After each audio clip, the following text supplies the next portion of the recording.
That, folks, was our national anthem. Welcome, and we are live. Division II NCAA football is this afternoon. An in-state future NE10 conference battle between the 2-6 Southern Connecticut State University Owls from New Haven, Connecticut, and your 1-6 Post University Eagles. If you missed it, and if you did, you heard me right. Your Eagles won their first NCAA game 16-13 in New Hampshire last week versus future NE10 rival Franklin Pierce. It was a sloppy, rainy quagmire of a game that the Eagles trailed 13-3 in the third quarter, but the Eagles quickly responded. On the first play of their next possession after being down 13-3, junior Isaiah Emanuel had a 76-yard touchdown run to cut the Franklin Pierce lead to 13-9. The Ravens drove twice into Eagle territory but fumbled on both possessions, and after the second fumble, the Eagles struck again on their first play, a 63-yard touchdown pass to sophomore Josh Tracy from quarterback Simon Burkett, the fastest drive in Eagle history, by the way, 10 seconds. And the Eagles took their first lead 16-13. The Ravens then again drove into Eagle territory all the way down to the 15-yard line. But the Eagles held on fourth down, and the celebration was on. A Gatorade bath for the coach, despite the massive rainstorm. Adam Schultz in the first win in program history. Emmanuel rushed for 154 yards and that touchdown. Simon Burkett 3 for 15, 65 yards, and a touchdown pass. And as I mentioned, the 10-second scoring drive, the fastest in program history. For Southern Connecticut State University, a down year for a typically successful program. They defeated Pace University 25-23, as I kill a bee, to move to 2-6 on the season, 2-4 in conference. They're led by graduate quarterback Keith Ridley, 6'4", 230 out of Saugus, Massachusetts. As I mentioned, Southern having a down year this year. Their other win came on September 30th against St. Anselm, 6-3. But Southern Connecticut coming in here today, looking to get another win, their third of the season, as the season is getting towards its bitter end for both programs. But for your Eagles, looking for their first winning streak in program history after getting their first win in program history, breaking the third longest losing streak in Division II at 16. We'll be right back with all the action, starting lineups, coin toss, opening kickoff, and a fun afternoon here in Waterbury, Connecticut. I'm Jeff Nelson, your voice for Eagle Athletics. You're listening and watching to Post University Football on the CACC Network and YouTube.com/Go Post Eagles.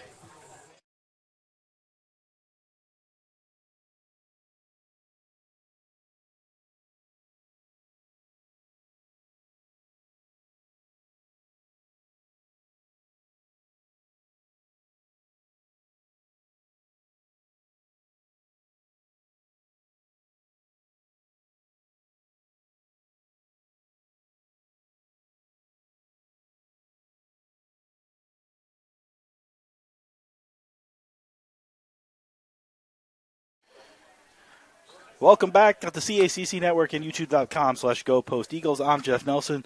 Starting lineups brought to you by Post University, offering online, hybrid, and on-campus degree programs to meet your needs. For you, Post is personal. For more information on all of Post degree programs, to visit campus or to apply, go to post.edu. That's post.edu. Starting lineups for the visitors from Southern Connecticut State University. Visitors are 25 minutes down the road. The quarterback is Keith Ridley, graduate 6'4", 230 out of Saugus, Massachusetts. The running back, Elijah Gray, junior running back from Summers Point, New Jersey. Three wide receivers, Tylon Papalo, their leading wide receiver. He has 48 catches for 755 yards and 6 touchdowns. He's a senior from Meriden, Connecticut. Luke Gadsden's second wide receiver out of West Brookville, New York, and Ryan Soule, senior out of Mount Vernon, New York, wrap up the wide receivers. The tight end is James Griffith, sophomore halfback out of Marshfield, Massachusetts. And the offensive line is Carew Gomes, junior offensive lineman out of East Providence, Rhode Island, 6'4", 265. Everett Michalski, 6'5", 270 out of Woodstock, Massachusetts. The center is Liam Flight, senior 6'5 out of Blackwood, New Jersey, 6'5", 315. Amari Brody, junior offensive lineman, 6'3", 280 of Harlem, New York. And the right tackle is Eric Suda, junior offensive lineman, 6'6", 290 out of East Patchogue Road, New York, For your Eagles, as we're simultaneously doing the coin toss,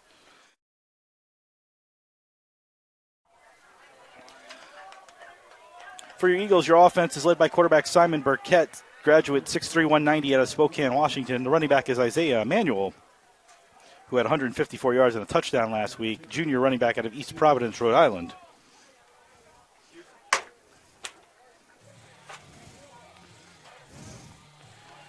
The wide receivers, Drevon Yeldell, junior wide receiver out of Waterbury, Connecticut. Jermaine Tillery, sophomore out of Trenton, New Jersey. And Josh Tracy out of Avon, Connecticut.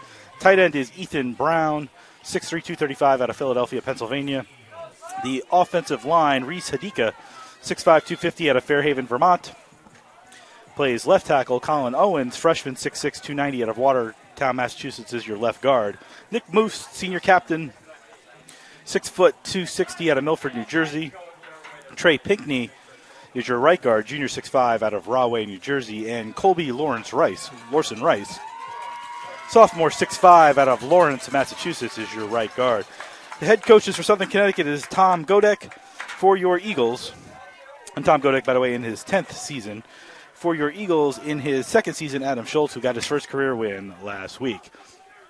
Southern Connecticut won the toss. They deferred to the second half, so they're kicking off to your Eagles. Southern is going left to right. As you look at your dial, the Eagles are going right to left. Eagles in their home jerseys, the Owls, in their white. The Battle of the Birds here in Waterbury, as we've got Owls and Eagles fighting off against each other, and Birds typically don't like to fight against each other, so this should be a low-down, drag-them-out fight. Eagles looking for their second consecutive win. Feels good to get that first win. Coach Schultz very happy to get that first win, get that monkey off the program back.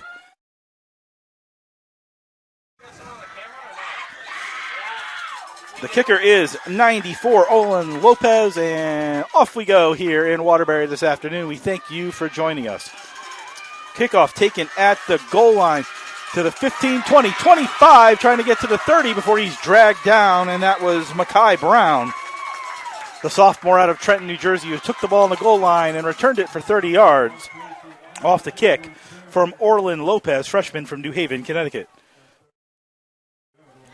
They'll give the Eagles 1st and 10, technically at the 32-yard line, and out comes Simon Burkett. Not the best of numbers last week, but a win's a win. 3 for 15, 65 yards for Burkett last week with a 63-yard touchdown pass.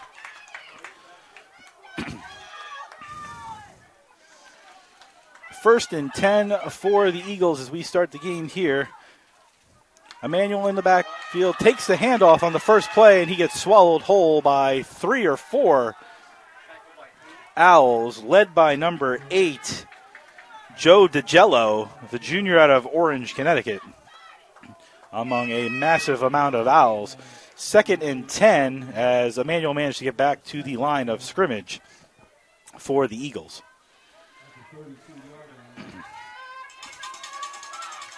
Everybody looking over to sidelines for the next play. 2 receivers right, Emmanuel in the backfield in the shotgun. Now more like a pistol formation. 2 receivers right, tight end right. Handoff to Emmanuel again. He goes up the middle, gets probably a yard, maybe a yard and a half to make it 3rd and 8.5. A minute into the first quarter. And an early 3rd down for the Eagles, who, while they chased the win last week, don't want to get behind a Southern Connecticut program, who, again, is usually pretty good, but is struggling a bit this season. 3rd and 8.5 on Senior Day here in Waterbury. Twin receivers on either side. Emmanuel in the backfield behind Burkett. An excitable Senior Day crowd here for October. Shotgun back to Burkett. Burkett looks over, looking for somebody. He has some pressure, falls down, intercepted though, as his receiver fell down. Christian Collins fell down at the 50. And it was intercepted by 21, Jonel Figueroa, freshman out of Methuen, Massachusetts. Burkett's first pass is an interception. Collin fell down at the 50. That's where the ball was going. And with Collin on the ground, an easy interception for Figueroa. And on 3rd and 8, the Eagles turn the ball over, and Southern will start 1st and 10 in Eagle territory at the 48-yard line. 2 receivers right, 1 receiver left. 2 left, 1 right. Snap back, hand off Up the middle and swallowed whole for maybe a gain of a yard was 24 Elijah Gray. Gained a yard, tackled by 55 Kawaku Agaman, the junior out of East Windsor, Connecticut. So as we mentioned, the quarterback for Southern Connecticut is Keith Ridley, graduate student. 1,800 yards this year, 11 touchdowns, 9 interceptions, 56.5% passer completion percentage. 2 left, 1 right again. Back to pass. Throws it deep down the right sideline. He's got an open man, but it is intercepted. He got back in time. A beautiful interception by Jaquin Wembley, the defensive back out of Jersey City. He caught up to the streaking Luke Gadsden, and underthrown ball by Ridley. If he had just thrown it out there, Gadsden would have been wide open for the touchdown, but he underthrew it. And Wembley got there to get the interception, and the Eagles get the ball right back as back-to-back interceptions on 3 plays. And the Eagles will have the ball 1st and 10 as Wembley gets his first interception of the season, and the Eagles will have the ball at the 10-yard line. Both quarterbacks with interceptions. For Ridley, that's his 10th interception of the season. For Burkett earlier, that was his 12th interception. A handoff to Emmanuel up the middle for close to 10 yards, and that's going to be enough for a first down. They'll give him 11, first down Eagles. And we're being attacked by bees. This is like the 3rd bee in here, and we're not even 3 minutes into the first quarter yet. But I've killed 2 of them, so we're moving in the right direction. 1st and 10 Eagles at the 20-yard line. 2 receivers right, 1 to the left. Pistol formation for Burkett with Emmanuel behind him. 1st and 10. Handoff. Ball fumbled, though. It's on the ground. Burkett might have gotten back on top of it. He faked the handoff to Emmanuel. He might have dove back on top of it. Number 4 is dancing for Southern Connecticut State University. But I don't think they have the ball, so the dancing's all for naught. As Jaleel Wilson, the graduate inside linebacker from Brooklyn, New York, did a dance that I haven't seen since my high school days. But Southern Connecticut did not get the ball, so the dancing all for naught. Burkett recovered his own fumble, and it's 2nd and 11 now for the Eagles. Lucky break. They're going to have 2 turnovers in the first 4 minutes of the game. Snap to Burkett, looking to pass, but a free rusher takes Burkett down, and this time he can dance. It's Jaleel Watson, who danced before, didn't have the ball, but that time ran free as nobody blocked him. He sacked Burkett, and that'll make it 3rd and close to 20. As the Eagles going backwards, as they already have an interception on their opening drive, got the ball back on an interception of their own. But now 3rd and 20 from the 11-yard line. Trips to the left, 1 receiver right. Emmanuel in the backfield next to Burkett in the shotgun. Snap to Burkett, looks left, goes right, short screen, caught at the 10. Gets to the 15, out of bounds, right around the 20-yard line. So they get back to the original line of scrimmage. That was Jermaine Tillery, who took that short wide receiver screen. And 4th and 10. And out comes Aiden Kane, the punter out of Newcastle, England.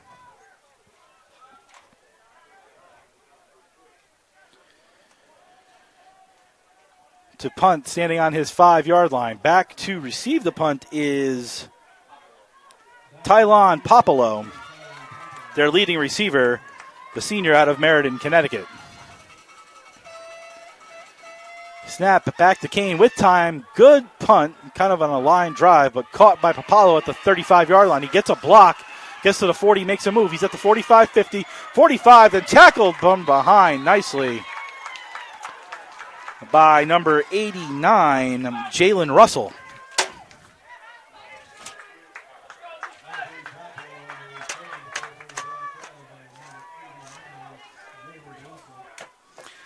First and 10 for the Owls at the 41-yard line of the Eagles. That was a 45-yard punt for Kane and a 25-yard return for Popolo. Second drive for the Owls. Last one ended in an interception. Back to pass is Ridley. Throws it right over the middle, short for a gain of about 3. as Elijah Gray, the running back out of Summers Point, New Jersey, caught that ball, and it'll be 2nd and 7. Ridley right over the middle there.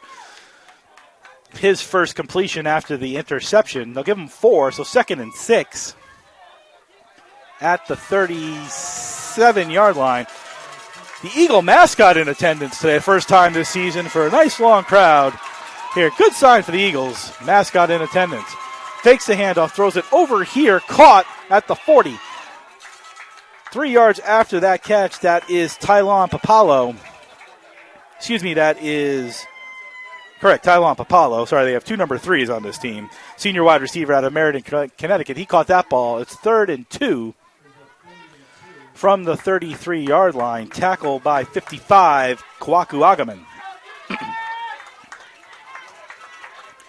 3rd and 2 for Ridley, who's in the shotgun with Gray next to him to his left. 1 receiver right, 2 receivers left. He hands off to Gray, who goes up the middle, breaks a tackle, and he's at the 20. 15, he will be wrestled out of bounds at about the 13, almost a face mask. And a Southern Connecticut first down for Elijah Gray, who gained 20 yards on that run, and they're in the red zone for the first time today, are the Southern Connecticut Owls. Gray, who before the game had 559 yards on the ground and 4 touchdowns. 20 yards on that one, and Southern Connecticut will go trips. Receivers to the left, 1 receiver right, and a whistle. Officials timeout. As I think there might have been a little bit of a problem with the spot. Looks like they moved it back about a half yard. But 1st and 10 from the 12. Trips right, 1 receiver to trips left, 1 receiver to the right. Gray in the backfield. Back to pass Ridley. Over the middle. Caught again by Papalo at the 6. And we'll say the 7. 2nd and 5 from the 7.5-yard line. They can get a first down without getting a touchdown. They only need to get to the 2. For Papalo, his 2nd catch of the game and 50th of the season. A very excitable crowd here on Senior Day. Good crowd on hand. Beautiful weather. We'll get to that in a moment. Ridley in the shotgun. Twins right, single receiver left. Hands off to Gray, who tries to get around the tackle to the corner. He does with nobody touching him, and that is an Owl touchdown. As Elijah Gray got the corner for his 5th touchdown of the season. That's a 7-yard touchdown run, and the Owls take a 6-0 lead pending the extra point.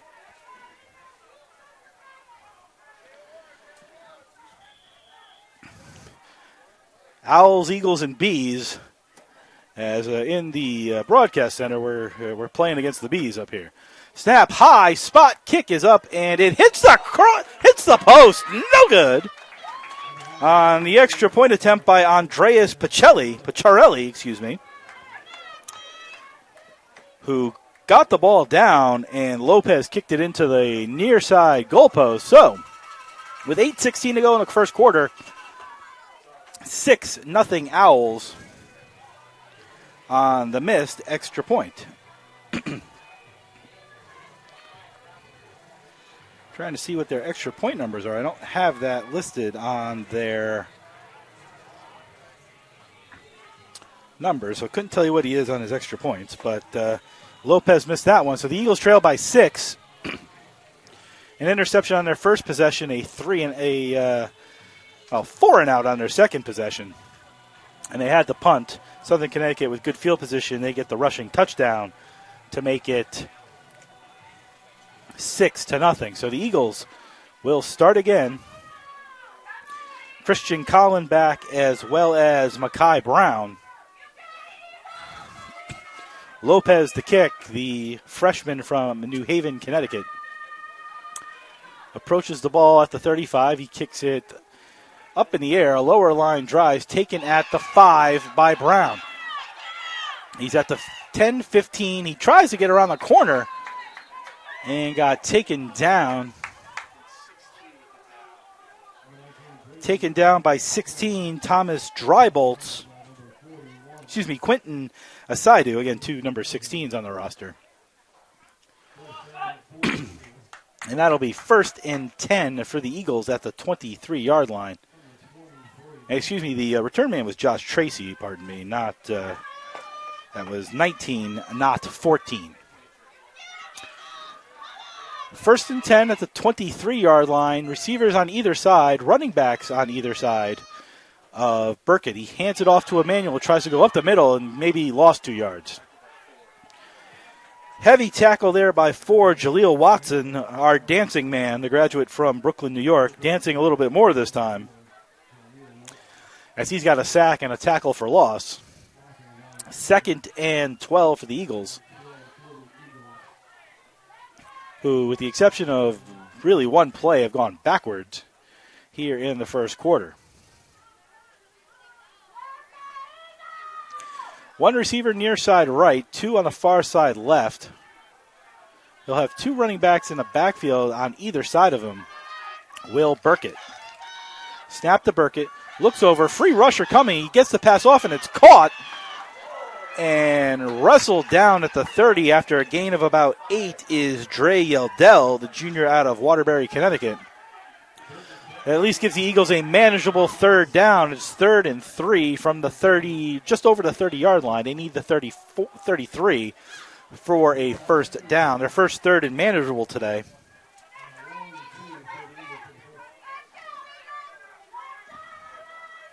Third and 3, 2 receivers left, 1 receiver to the right. Running back in the backfield, as I'm now 3 for 3 myself. Snap, fakes the... Oh, and now some pushing and shoving after the whistle. There's a pre-snap penalty. And an extra flag is going to be somebody getting an unsportsmanlike conduct penalty. Let's see who that's going to be. After the pre-snap penalty.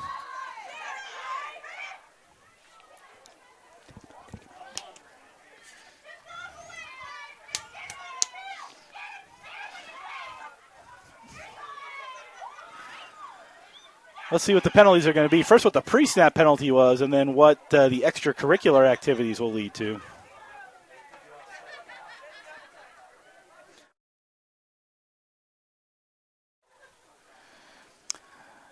We await. Here comes the referee. Let's see. First of all, we have a false start on the Eagles. That's a 5-yard penalty before everything else. Then on sportsmanlike conduct against the Eagles, there goes sportsmanlike conduct on both teams, so no change of field position on the unsportsmanlike conduct. But the 5-yard pre-snap penalty on the Eagles for the false start will push them back 5 yards, and it's 3rd and 8. 6:44 to go in the first quarter. Owls lead 6-0. Eagles have a 3rd and 8, and we've gotten rid of 3 Bs here in the broadcast center. I'm 3 for 3 on Bs. They come in, I get them out. Trips left in a stack, running back next to the quarterback, and 1 receiver to the right. Burkett, back to pass. Holds, waits, throws it up over the middle, looking for Tracy, but too far over his head, as he was defended nicely by 21 Figueroa, who has the interception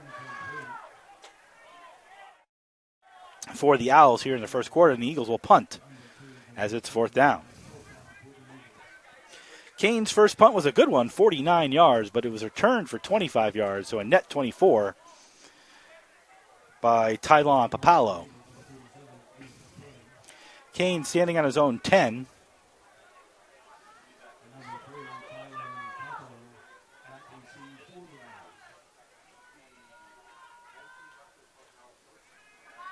We await the snap.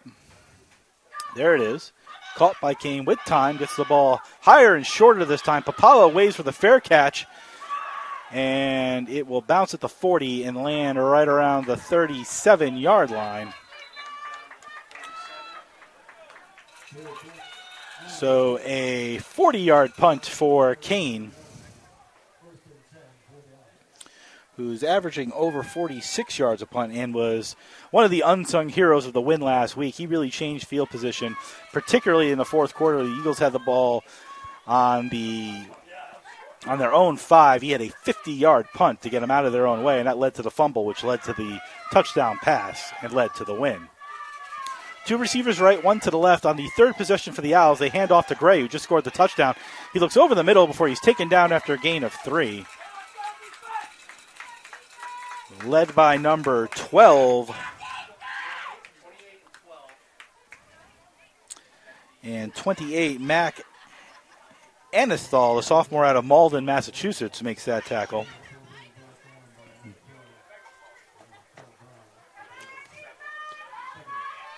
Second and 7.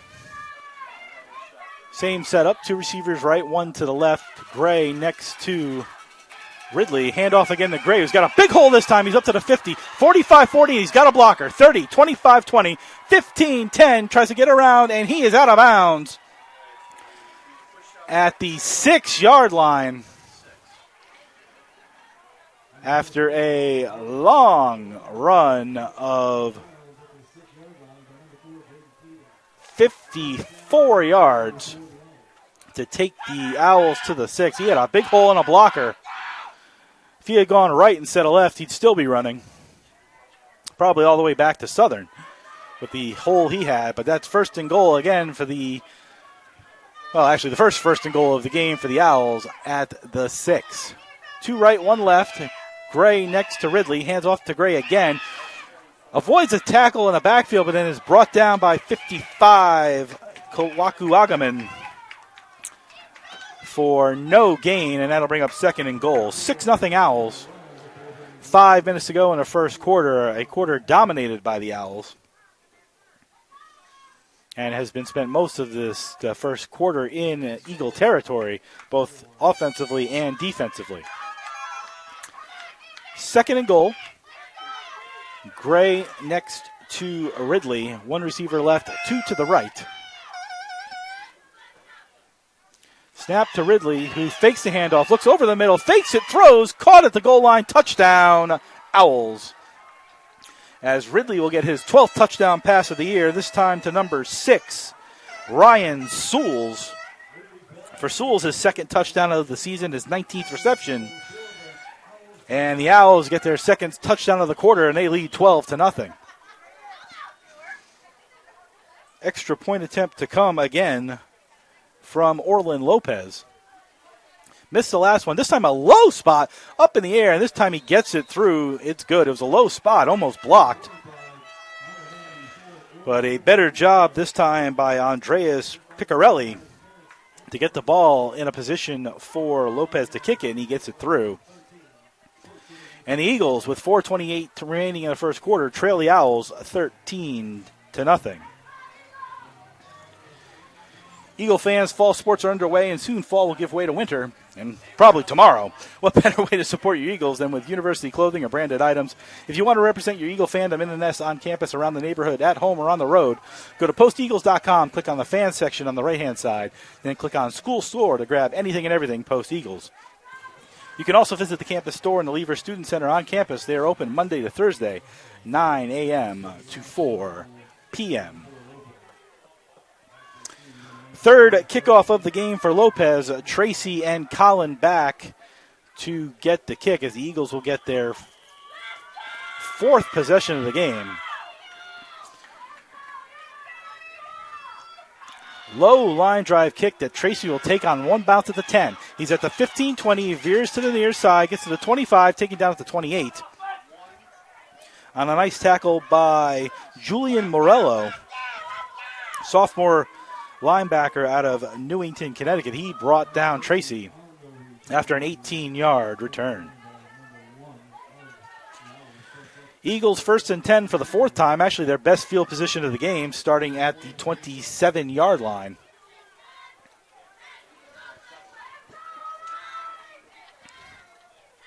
Two receivers left, 1 receiver right, Emmanuel in the backfield in the pistol. Snap. Hands off to Emmanuel, who makes a veer move in the hole, gets about 5 yards before he's taken down right around the 34-yard line. Give him 6, and it's 2nd and 4 for the Eagles at the 34-yard line. Emmanuel, their best offensive player, only a junior, from running back from Providence, Rhode Island. He's had a very good year. Almost 500 yards on the ground and 4 touchdowns for the Eagles. Snap to Burkett, who looks to the near side, throws to the near side, dropped by Tracy, while high, could have caught it. I think he was worried about a hit coming over the middle, But that's one of those balls you got to catch. Tracy dropped it. It would have been a first down, even though it was high from Burkett, and that leads to 3rd down and 4. And the Eagles have to be careful. They have to rest their defense a little bit and get some offensive plays. This game could get out of hand in a hurry. This isn't the quagmire mess it was last week. It's almost 80 degrees and sunny in late October here in Waterbury. Good running and passing conditions. Eagles need a first down. 2 receivers left, 2 receivers right. Emmanuel moves to the right in the pistol. Snap, back to Burkett with some time. Throws it high and deep over the middle, looking, and it's caught at the 30-yard line on a beautiful ball there. Caught by Isaiah Rush, the sophomore out of Windsor, Connecticut. And that is an Eagle first down on a 36-yard pass, high and deep over the middle to Rush. And the Eagles, with their best play of the first quarter, 6', 183 Rush makes his 4th reception of the season, and the Eagles are in Owl territory for the first time today. It's 1st and 10. Good ball by Burkett there as well. Twins to the left, receiver to the right. Emmanuel directly behind Burkett and handed to Emmanuel in the eye. Gets up the middle with some space. He's at the 10, 5, and taken down at the 4. Oh, Emmanuel is 4 yards from glory, and the Eagles in the red zone, 1st and goal at the 4-yard line on a 26-yard run by Isaiah Emmanuel, and the Eagles moving quickly. Snap to Burkett, hands to Emmanuel again, looking for a hole, but he's going to be swallowed in the backfield. Multiple players led by 3. Hassan Dominic Jr. He was the first one in and got a hit on Emmanuel, and then the rest of them brought him down for a 2-yard loss. And it's 2nd and goal from the 6. Call it the 7 for the Eagles. 2nd and goal from the 7. Trip receivers to the right. Josh Tracy solo to the left. Burkett in the shotgun with Emmanuel moving behind him to his left. 2nd and goal. Snap to Burkett. Looks over to the right. Throws to the right. Too far. Confusion between Tillery and Tillery and Rush. Tillery stopped on the route. If he kept going, he might have caught it. Rush kept going. If he had stopped, he would have caught it. So some confusion. And that leads to 3rd and goal for the Eagles. 3rd and goal. Eagles trail 13-0. Swoop trying to get the crowd moving as he's doing the floss. 3rd and goal from the 7. Twins on both sides. Nobody in the backfield for the Eagles. Tight ends on the left side, and a timeout called by the Eagles on 3rd and goal from the 7.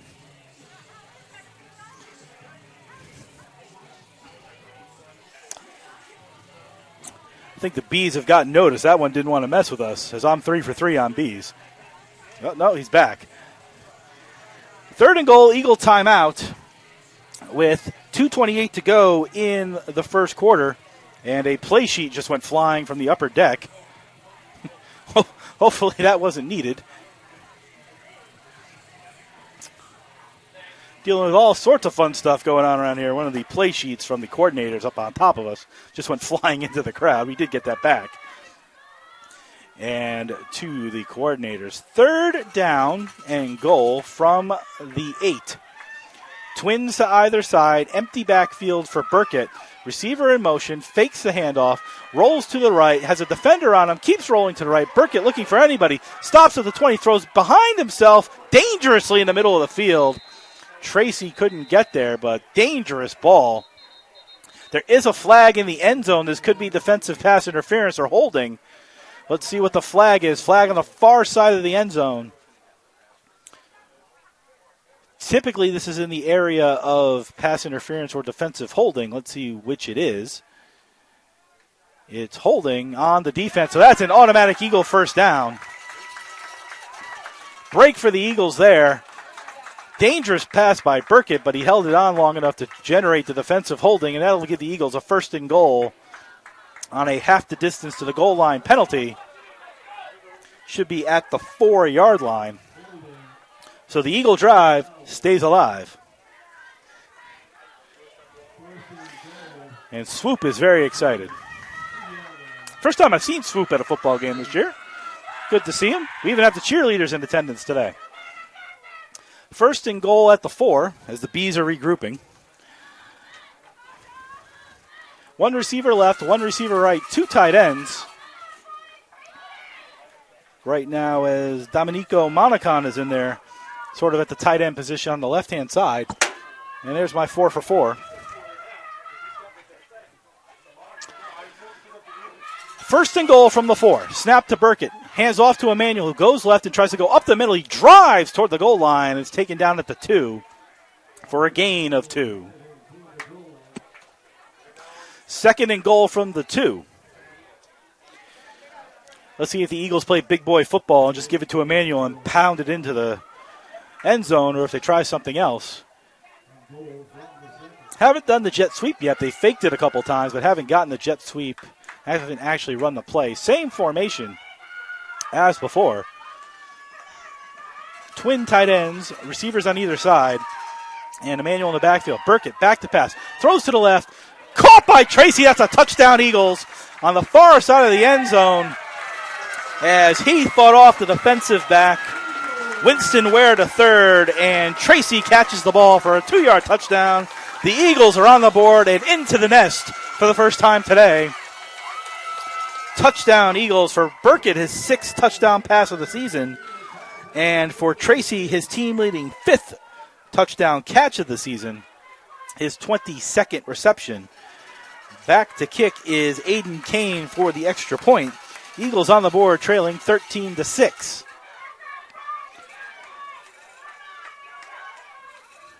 Snap, spot, down is good, and the kick is good. It's 13-7 as the Eagles have cut the deficit to 6 on a 2-yard touchdown pass from Simon Burkett to Josh Tracy. And a good drive by the Eagles, capped off by the 25-yard pass to Isaiah Rush that got the Eagles out of their territory and into Owl territory. The defensive holding penalty on 3rd down also helped.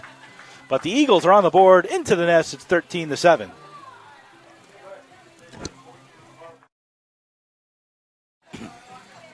Good drive, one of the better looking, longer drives the Eagles have had this season, and it then wound up in a score. Maybe getting that win last week built some confidence.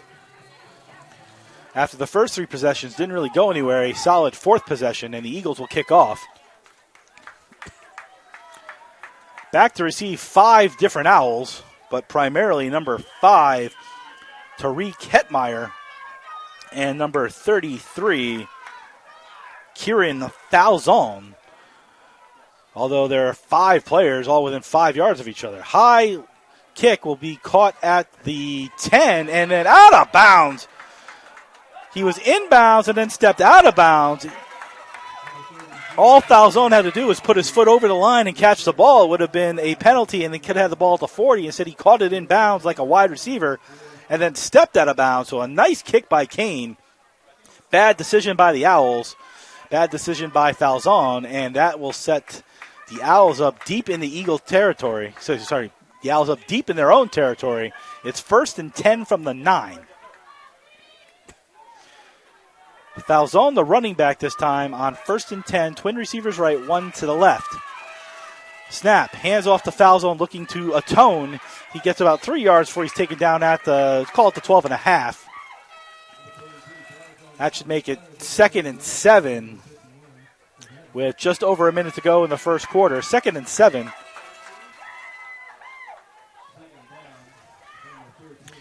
Owls make some offensive substitutions. 2nd and 7. Twin receivers on both sides this time. Falzon to Ridley's left on 2nd and 7. Snap to Ridley, who looks over here to the left and looks to the right. Has some space, throws it to Falzon for a gain of about 2 more. And that'll give you a 3rd, and we'll call it 4.5. They're going to have to run a play on this end of the field, as there's 40 seconds to go in the first quarter and 20-something on the play clock. So 3rd and 4 at the 16. They need the 20. the Eagles can get off the field here and get the offense back on the field, that'd be a good step in the right direction. One receiver left, two to the right. Falzone still in at running back on 3rd and 4. Hands off to Falzone, trying to go off tackle. He's taken down and short of the 20, it looks like. That looks like 4th and 1. Let's see the official spot. They're going to give him the first down. No measurement either. Oh, that looks like a measurable choice right there. Let's see. Well, they're going to give it to him. They're saying it's touching the 20. That is a first down. So, the end of one quarter of play here in Waterbury. Owls started off fast, 2 touchdowns, take a 13-0 lead. The Eagles get a touchdown in the last 2 minutes of the first quarter to cut it to 13-7. The Owls will have a 1st and 10 on their own 20 when we come back in 30 seconds. You're listening and watching the Post University Football on the CACC Network and youtube.com/Go Post Eagles.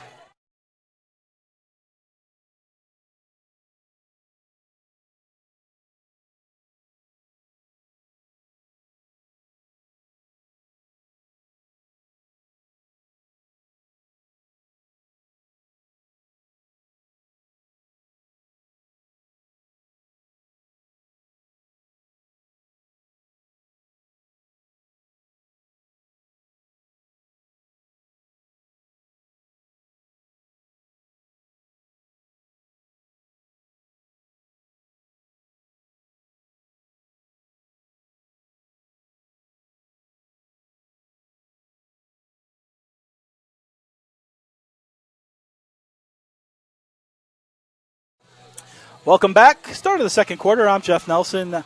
Southern Connecticut leads Post 13-7. It's a 1st and 10 at the 19. I didn't think they got the first down, but the official gave it to him. Should have measured it. I'm surprised they didn't measure it. But 1st and 10 on it anyway. Twins on either side, and Ridley back to pass on the first play of the second quarter, and he is taken down for the sack. And a helmet goes flying off by number 48, Emmanuel Higgins, freshman out of Baltimore, Maryland. And the Eagles get a sack on the first play of the second quarter. A 2-yard loss as Ridley is taken down for the first time today. It'll be 2nd and 12 on the second play of the second quarter. One receiver near side left, 2 to the right. Fakes a handoff to the running back and rolls to the right, looking for a receiver. He finds one at the 6. It's caught by their best receiver, Tylon Papalo. His 52nd catch of the season and 4th of the game. And that'll be a first down as Ridley faked the handoff and rolled to the far side right, had Papalo right at the sticks, hit him for a 12-yard pass and a first down. Ball at the 30-yard line. As the Owls have gotten out of the deep end of their own territory, 2 receivers left, 1 to the right. Running back to the left is Moret. Handoff to the 30. Tries to get to the 35, but he's taken down short of the 35 at the 34.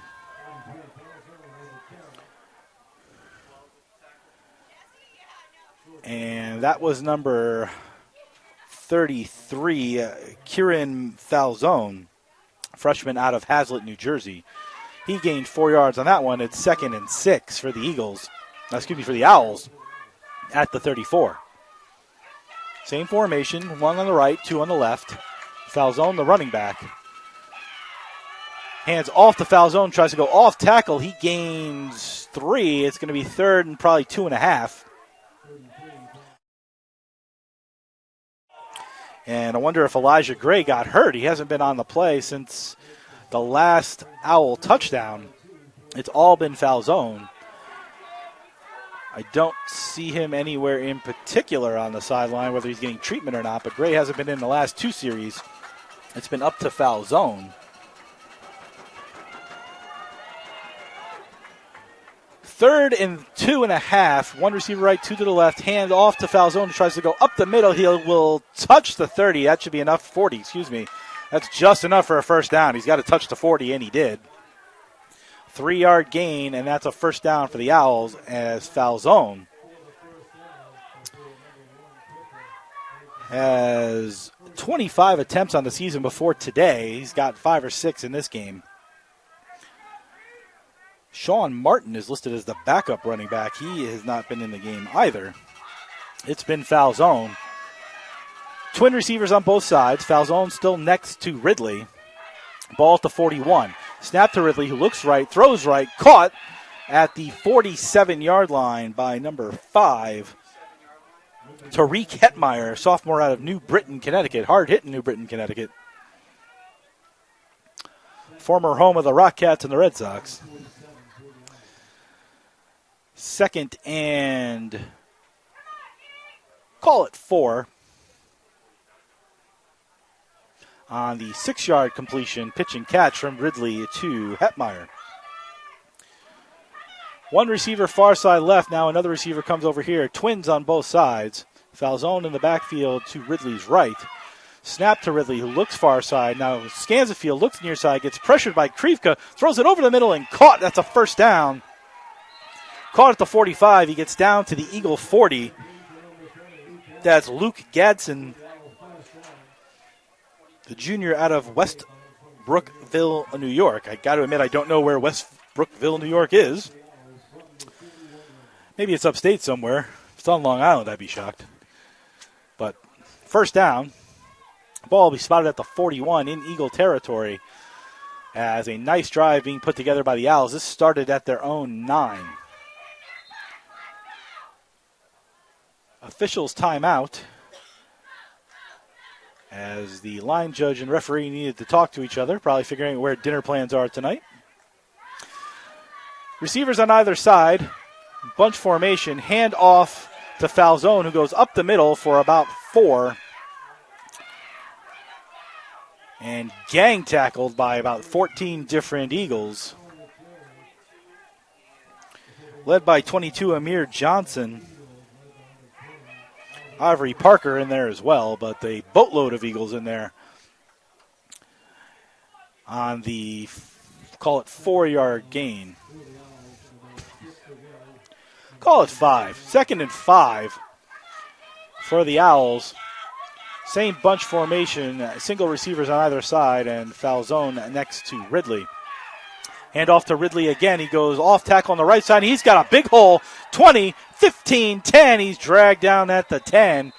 But a flag on the play in the area of holding right at the 33, and it is holding on the Owls, and that's going to push him all the way back as that corner was way open. That's a holding penalty on the Owls, and that'll push him back 10 yards and make it 2nd and 15. Break for the Eagles there, but Falzone found a hole, probably because he was held, but that's why they call those penalties, right?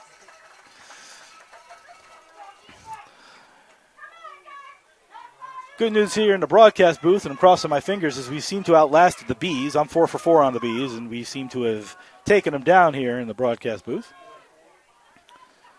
2nd and 14 now after the holding penalty. And the Owls have twin receivers on either side and Falzone in the backfield. Snap to Ridley, looks to the right, throws to the right, right at the original line of scrimmage, and taken down after a 3-4 yard gain to number 8, Seth Westover. Again, Southern Connecticut has a lot of multiple players with the same number. Seth Westover, the sophomore out of Jericho, Vermont. And he was walled down at the 40. It's 3rd and 10 for the Owls, at the 40-yard line with twin receivers on either side. Falzone still in the backfield. We wonder what happens to Gray. We haven't seen him in a couple of possessions. Eagles show blitz as Ridley will point out the blitzers. They're both coming from either side. Let's see if the Eagles blitz or back off. They back off. Ridley looks left, holds, scrambles from the pocket, throws short of the sticks, but call it 6.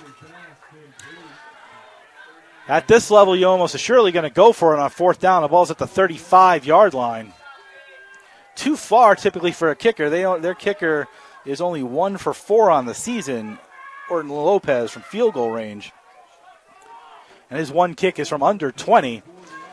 It's 3rd and 4, so 4th down for the Owls. And again, if the Eagles can get off the field, Good break for them. The Owls have held this ball for 7 minutes, almost half the second quarter, as they started the quarter with the ball, fakes a handoff, throws. It is caught by 3. He goes backwards. He falls down. He is going to just get the first down at the 30. Caught by number 3, Tylon Papalo. His fifth catch of the first half. And the Owls continue with the ball. They've had it for over 7.5 minutes in this quarter. They've had it for the whole quarter. And methodically driving, it is 1st and 10 at the 29, officially on the spot. One receiver left, Twins to the right this time. Foul zone in the backfield. Ridley gets the ball, looks, comes over to the right, throws it behind his running back. That's incomplete. Everybody was covered downfield, but Falzone sort of floated out into the flat. Ridley looked for him, but threw it behind him. Probably better he got the incompletion, because if he had caught that ball, he would have had a 5-yard loss. So 2nd and 10 at the 29-yard line for the Owls, again, who've had the ball the entire second quarter and just methodically driven it down the field. Let's see somehow, though, if the Eagles can get a stop and get no points on the board. Twins right, single left. Falzone still in the backfield. He'll hand it this time to Falzone, who looks for a hole in the middle. He'll get to the 25 before he's taken down. 3rd and call it 5.5 for the Owls. Tackled by 54, Jalen Kelly. And it's 3rd down here for the Eagles, who trail 13-7. But again, a long, methodical drive keeps that defense tired. Trips right. One receiver near side left. Falzone still on the right side next to Ridley. Snap to Ridley, who hands off to Falzone over the middle, and he is gang tackled by several Eagles, led by Jalen Kelly again. Also 22, Amir Johnson, the junior out of Neptune, New Jersey, and that makes it 4th and 5. That'll actually give him a half-yard loss. 4th and 5, and the Owls will go again. Eagle D needs to get off the field. They've been on the entire second quarter. We got just over 6 minutes to go. They're about 9 minutes of possession time just on this drive. Twins to either side, Falzone on the right, Ridley in the shotgun. Snap to Ridley, who looks near side quickly. Now looks to the far side. He's got somebody in the flat. He throws over the middle, wide open and caught by number 6, Ryan Sewells, who was wide open at the 10, and the drive continues. This is one of the longest drives we've seen at this level. This drive started at the 9-yard line of the Owls, and now is all the way down to the 11 of the Eagles. 1st and 10, the drive continues. Little over 5 minutes to go in the second quarter. The Owls have had the ball the entire second quarter on this one drive. Twins far side, single receiver to the right. Falzone still in at the running back. Shotgun, hands to Falzone, who goes right through the middle. He'll get to about the 7 before he's taken down by 44, Ivory Parker. The Owls can get a first down at the 2.5. They're at the 7 right now, so we'll call it 2nd and 4.5 for the Owls as this drive continues. Twins to the left, single receiver to the right. You know they want a touchdown with this kind of drive that has taken the entire second quarter. Snap, handoff, up the middle, but gang tackle gets nowhere, led by 55. Kawaku Agaman and Ivory Parker, too, in there. It's now 3rd and 4.5 for the Owls.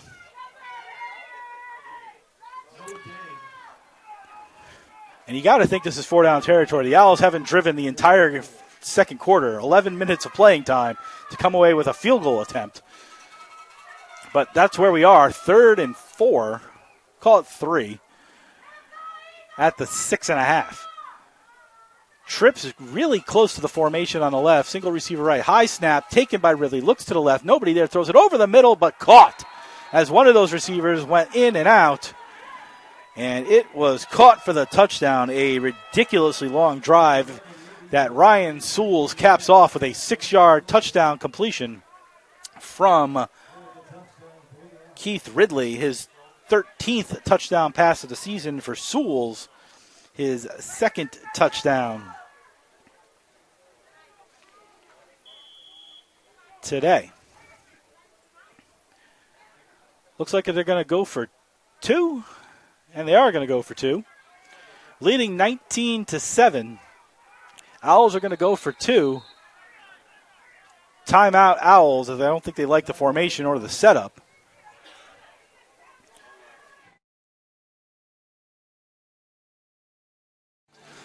So that drive took 11 minutes and 4 seconds, an ungodly amount of plays. 11 minutes and 4 seconds, the entire second quarter, and a 7-yard touchdown pass to Ryan Sewells from Keith Ridley.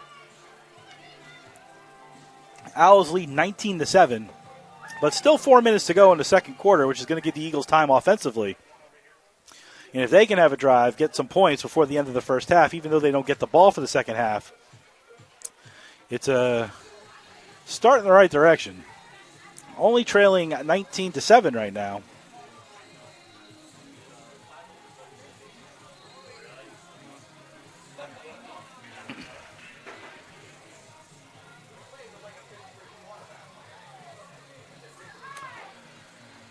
Timeout on the field, and we'll remind you, Eagle fans, fall sports are underway, and the weather's going to change tonight. It's going to get into the 50s tonight, and a cold Halloween. What better way to support your Eagles than with university clothing or branded items? If you want to represent your Eagle fandom in the nest, on campus, around the neighborhood, at home, or on the road, go to posteagles.com, click on the fans section on the right-hand side, then click on school score to grab anything and everything Post Eagles. 2-point conversion. Trips to the right, sort of the same formation, just on the other side. He looks over the middle. He has got his man. It is caught. It is a 2-point conversion. Caught by number 3, Tylon Papalo. And it's 21-7 Owls. So maybe the biggest possession of the game, the Eagles trailing by 14. 4 minutes to go. Their defense was just out there for over 11 minutes. They need to give them a rest. They need to get points on the board. And they need to stay in this football game. You don't want to get down more than what they are right now. So kickoff. Tracy and Colin back for the Eagles. Standing on their own 5. Lopez will kick off from the 35. Got to wonder if now's the time to be a little gutsy and maybe go onside if you're the Owls. If they can somehow get the ball, that would really put the pressure on the Eagle defense. Up by 14, but let's see what the Owls choose to do.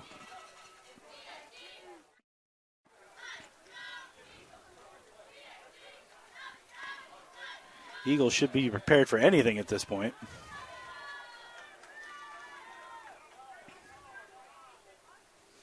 Tracy and Collins standing on their own 5. Here's Lopez approaching the ball. He booms it to Tracy again, caught at the 5.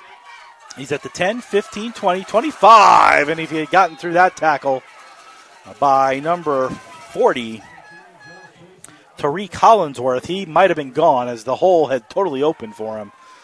But a nice ankle tackle by Hollingsworth, and that gives the Eagles the ball 1st and 10. At the 27-yard line. Officials still haven't marked the ball. Chains were about 10 yards further down the field than where the ball was, and now they finally have set the ball. Twin receivers on both sides. Burkett all alone in the backfield on 1st and 10. And then a whistle by the line judge. Coach Schultz is 15 yards out on the field as he's a little confused. Referee has taken his hat off for some reason.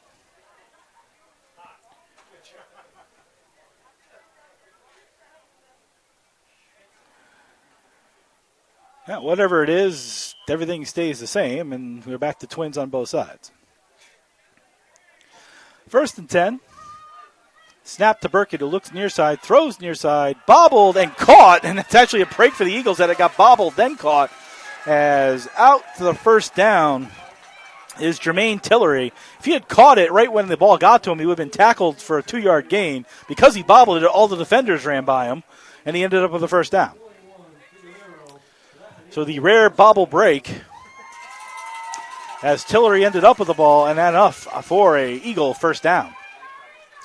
At the 39. Again, the Eagles got to get some points here after that long drive by the Owls.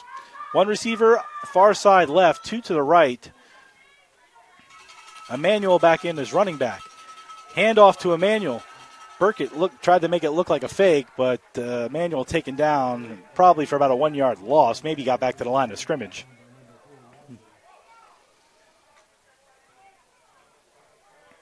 Tackled by Jaleel Watson, our dancer from the first quarter. And we've got twin receivers left, twin receivers right. Emmanuel in the backfield to Burkett's right in the shotgun.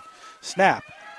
Nice block by Emmanuel. Gives him time. Burkett throws it over the middle, but Colin didn't make the curl in to get the ball. It was too short. He needed to run inside. He ran out. And that sets up a 3rd and 10 for the Eagles, and they cannot go to the punting situation here. They need to get a first down.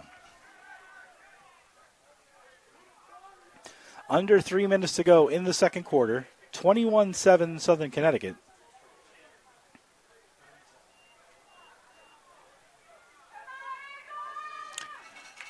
And the Eagles will go trips to the far side left. One receiver near side right.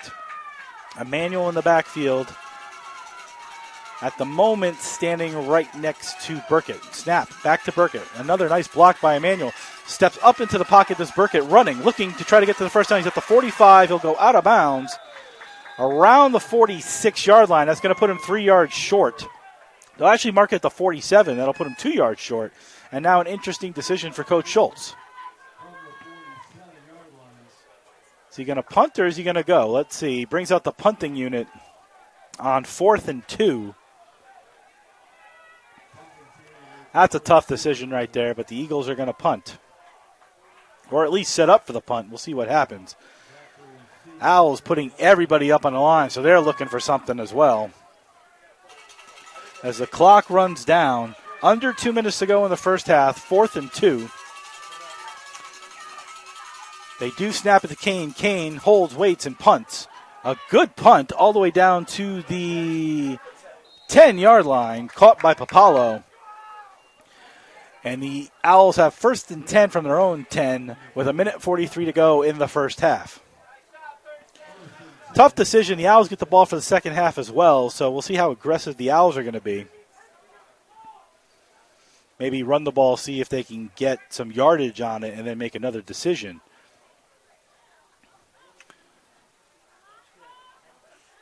That was the challenge in whether you were going to punt there on 4th and 2 is you could go for it, but then give the Owls a short field, and they're definitely going to go for points.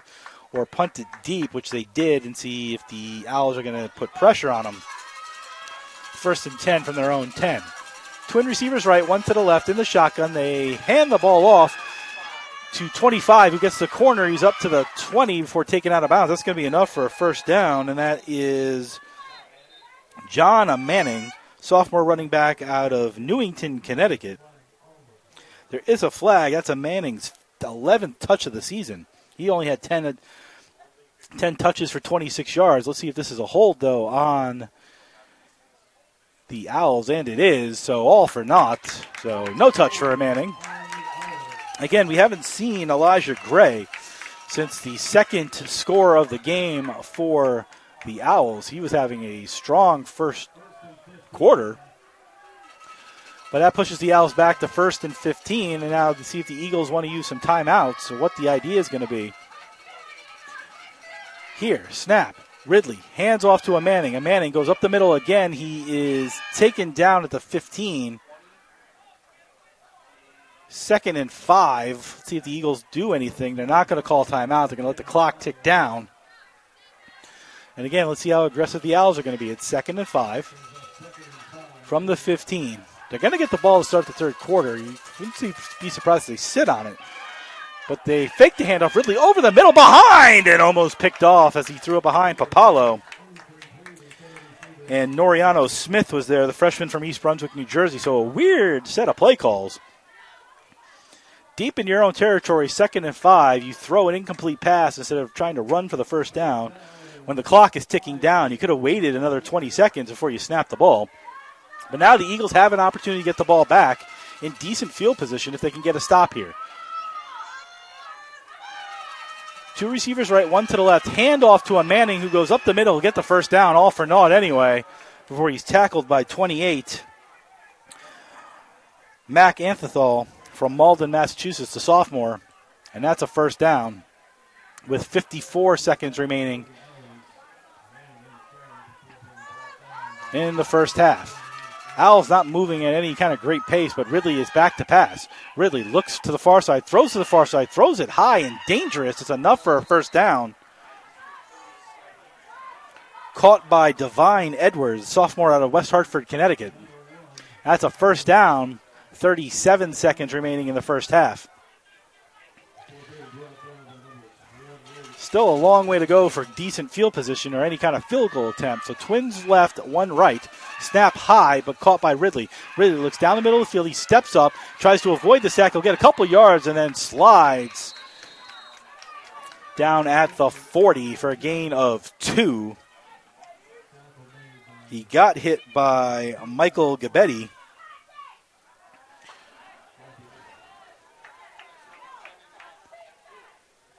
But a 2-yard run for Ridley, not known for a lot of rushing. He's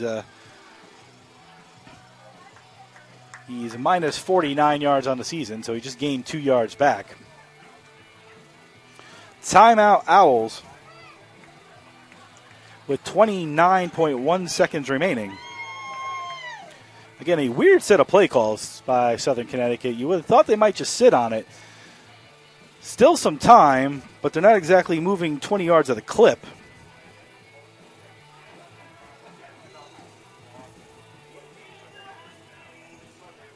Stay with us at halftime. We'll go around the post-university sports scene, and we'll take a look at other scores around the nation as well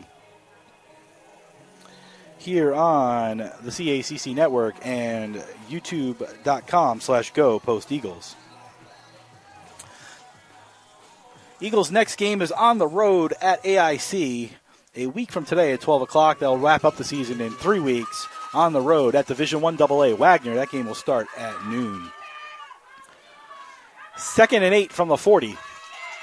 Twins on both sides. Ridley takes the ball in the shotgun, looks over the middle, looks right, looks left, throws it over the middle, and it's caught. Eagles playing a preventive zone, leaves wide open throw to Luke Gadsden. That's a first down with 16 seconds remaining in the first half. Up on the ball, looking to spike it. They get it. Snap spike with 9.4 to go.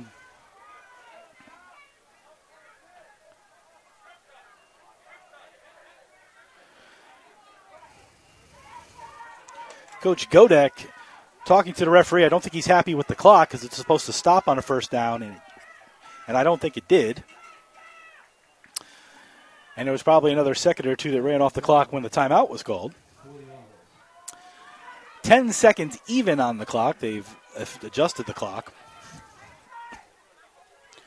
Owls trying to get some points in what has been a weird drive in the final 90 seconds. But ball at the 40. Twins on both sides. 10 seconds left in the first half. A Manning in the backfield next to Ridley. Doesn't appear to be doing anything additional to the clock. Umpire still up with the ball.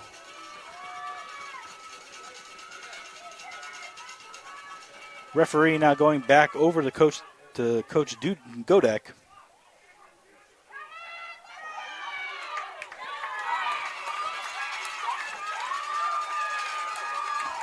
Who is unhappy, to say the least. But 10 seconds even left in the first half. Ball on the 40. Twins to either side. All of the Southern Connecticut players pointing at the clock. Snap to Ridley, who rolls out to the near side left. Continues to roll, throws. There's a hold, but no call. And a gain of about about 6. With, let's say 0.2? With 0.2 on the clock.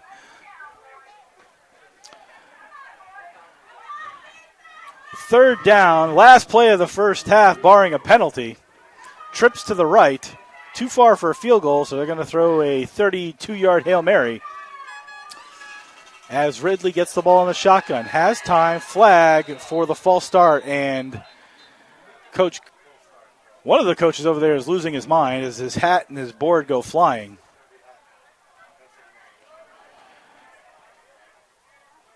Five yards back. The clock wasn't running, so they can't. That's not going to end the first half. They're going to get one more play just at the 37. So a timeout with 0.2 seconds remaining in the first half. Time for one last play. Again, clock wasn't running, so there's no 10-second runoff.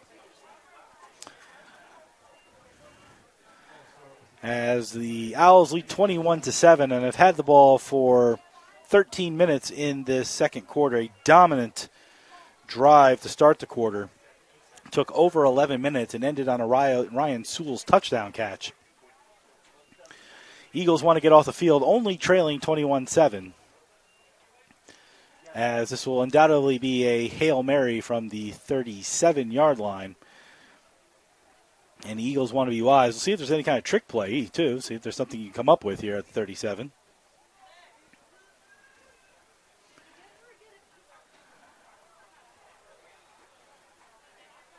But a balmy late October weekend. We all know the weather's changing tonight to a cooler version of fall. But today, right now, temperature 78 degrees, little wind here in Waterbury.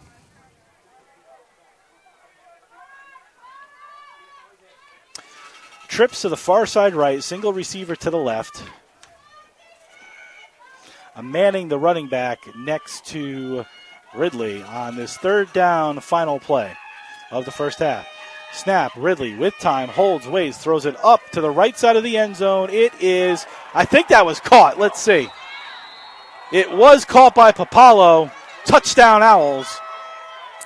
What you didn't need to happen for the Eagles, they let Papalo jump up and get that ball.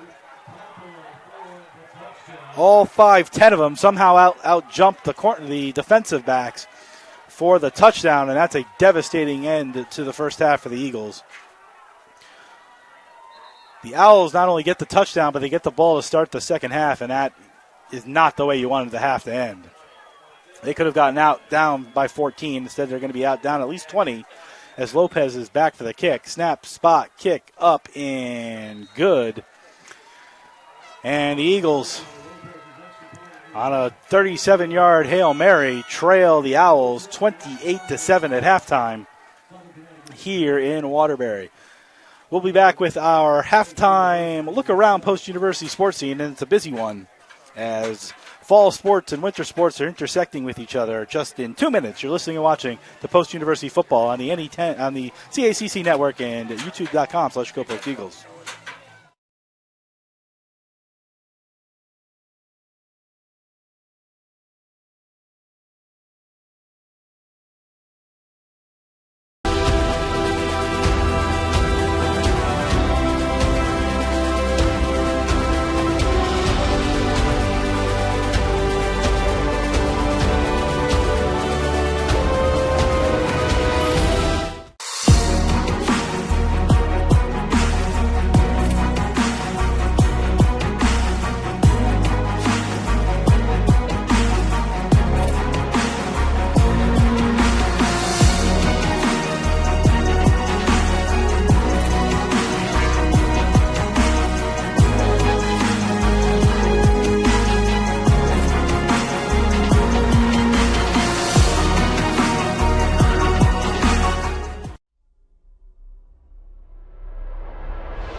Welcome back to halftime here at Waterbury's Municipal Stadium, where the Eagles trail 28-7. A 37-yard Hail Mary at the end of the first half leads to the deficit of 21 points for the Eagles, coming off their first win of the season last week. As we do all football games and soon to be the ice hockey games, we go around the post-university sports scene here at halftime. And halftime is brought to you by Post University, ranked by U.S. News and World Report as having the best online graduate business programs and best online veterans graduate business programs for 2023. For you, Post is personal. For more information on all of Post's degree programs, to visit campus or to apply, go to post.edu. That's post.edu. We'll start with the men's ice hockey program, who starts the season on a long road trip, with lots of road games, should I say, and they fell 3-2 to Westfield State yesterday in overtime, as the Eagles came up 1 goal short, as Ryan Morehouse, the sophomore forward, took a pass from Dawson Garcia for Westfield State and beat junior goalie Drew Blodgett at 4:48 of overtime to give the Westfield State program a 3-2 win in overtime. Ryan Mosher scored for the Eagles one of the goals, and Nick Brewer scored the other, as the Eagles went 1 for 8 on the power play. Blodgett stopped 25 of 28 shots. The men Eagle hockey program will play again against Franklin Pierce at 4 p.m. That's today, actually, in the Western Mass Shootout Tournament. It's a non-conference game at 4 p.m. today. Teams will play each other an additional 4 times in conference play, but today, a non-conference battle between Franklin Pierce. On the ladies' side, a big win yesterday against St. Michael's. A 3-1 win, as the Eagles moved to 2-2 in the NEWHA and 2-6 overall.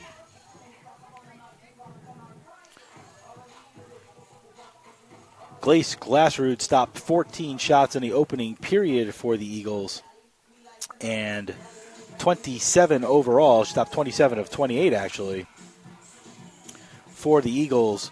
Tristan Curry scored the game-winning goal for the Eagles, who will face off against St. Michael's again today at 1:15 p.m., which would have been an hour ago over at the arena in Shelton. We don't have an updated score as of the moment.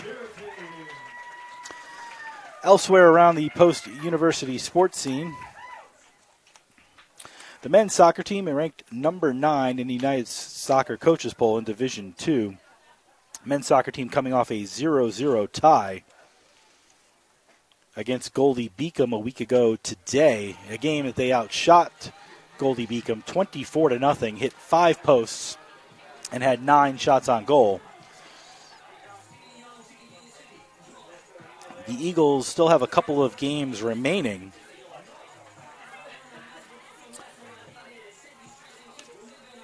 And they will host at least the quarterfinal game, probably a quarterfinal, and if they win, a semifinal game in the CACC tournament, which will begin on November 6th at Lemoy Field. They are currently playing Holy Family University down in Philadelphia. We don't have an updated score on that, but the men's soccer team ranked 9th in the country. Women's soccer, unfortunately, has been struggling. They're 3-8-3 on the season after a 2-1 loss to St. Thomas Aquinas earlier this week. They play Holy Family today in Philadelphia in about 15 minutes. They are 2-18 all-time against the Tigers. And, again, coming off a tough 2-1 loss as the McGee sisters again went sister-to-sister for a connection for a goal in the 31st minute against St. Thomas Aquinas, but not enough, as they lose 2-1 at Spark Hill, New York. Again, playing Holy Family in a little while.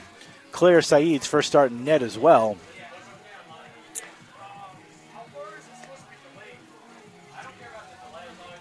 Post is 2-2-2 this season when scoring first in a match. For the volleyball program, they lose 3-0 to Adelphi and fall to 5-20 on the season. Adelphi dominated the first set, leading 9-1 and going on to win 25-14. Eagles played better in the second and third sets, falling 25-22 and 25-17, but Adelphi just too much for the Eagles. And Adelphi moves to 17-5 on the season. Post plays this afternoon in Wilmington, Delaware against Goldie Beacom. That match should be underway now. I don't have an update on that one. They have beaten Goldie Beacom 9 out of the last 10 and took them down last season 3-0 in a match that was won a year ago today. Julia Wisaki, the junior forward for the Post Lady Eagle hockey program, named Player of the Week in the NEWHA. She had her first career hat trick, and it's the second weekly award this season for a Post player after junior defenseman Casey Vanden Otlar earned Defensive Player of the Week at the beginning of the year. Wisaki turned in a historic weekend for the Eagles, becoming the second player in program history to record a hat trick, as well as 4 points in a game. Additionally, the junior is the first Eagle in program history to partake in all goals scored by a team when they score 3+ goals in a game. Wisaki with an excellent week for the Eagles. Again, they defeated St. Michael's yesterday, and they play St. Michael's currently this afternoon. And we'll wrap up our look around the post-university sports scene with the coaches poll for the men's side, as Post is predicted to finish 5th with 9 points. St. Anselm, St. Michael's, Assumption, Southern New Hampshire, then Post, then Franklin Pierce wrap out the 6-team NE10 in men's hockey. The Eagles, who had a struggle last season as many of the upperclassmen had graduated, and there were a lot of freshmen, are led by sophomore Nick Weber, the NE10 Rookie of the Year, who had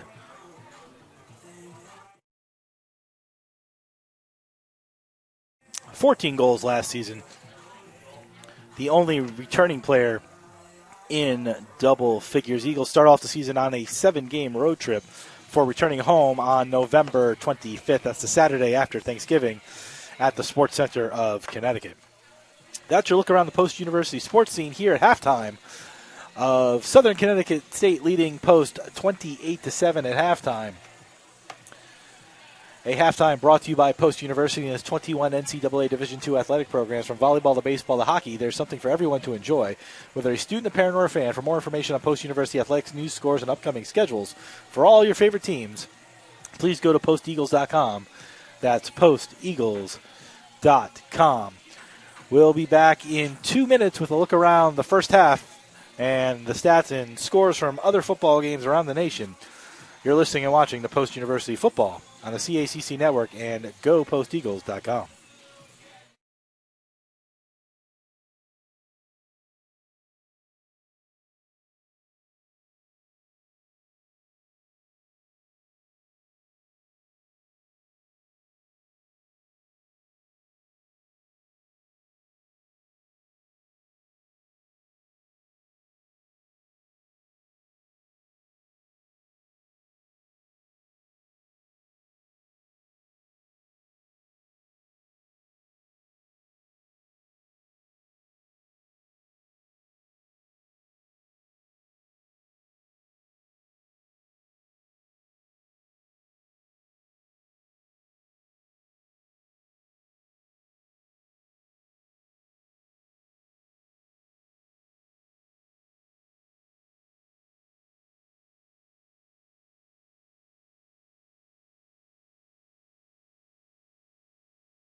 Welcome back to halftime here in Waterbury Municipal Stadium. I'm Jeff Nelson. Southern Connecticut leads Post 28-7 here at halftime. Waiting for the up-to-date stats, so we're going to go right to the scoreboard around the country here.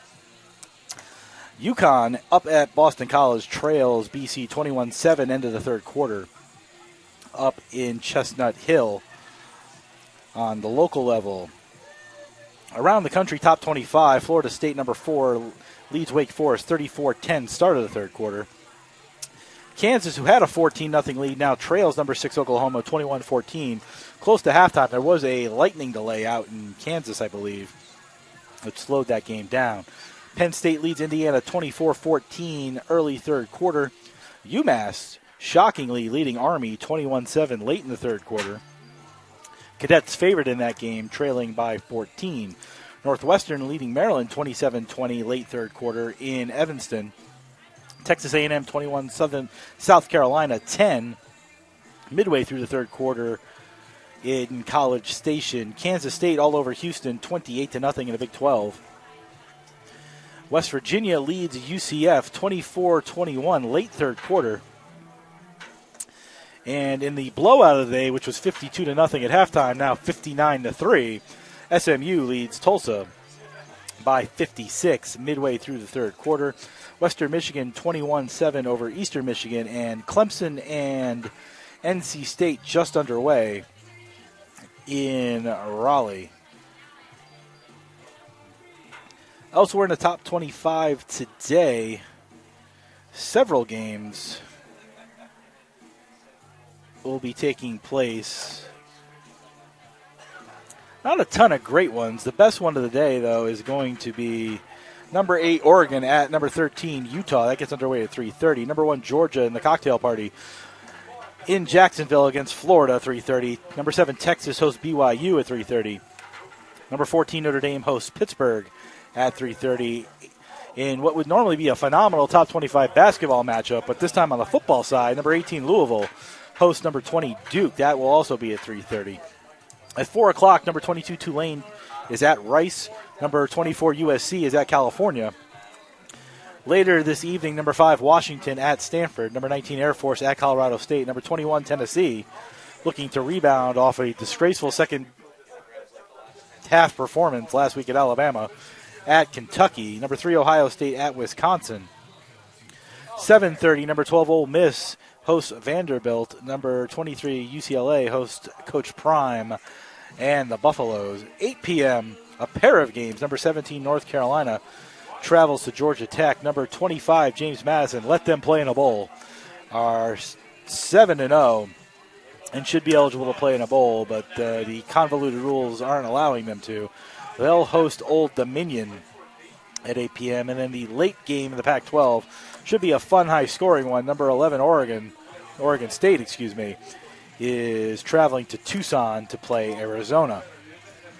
That's your look around the top 25 and your scores here at halftime as the Owls lead the Eagles 28-7. We'll be back in 2 minutes for the start of the second half. You're listening and watching the Post University Football on the CACC Network and youtube.com/GoPostEagles.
Start of the second half here in Waterbury at Municipal Stadium.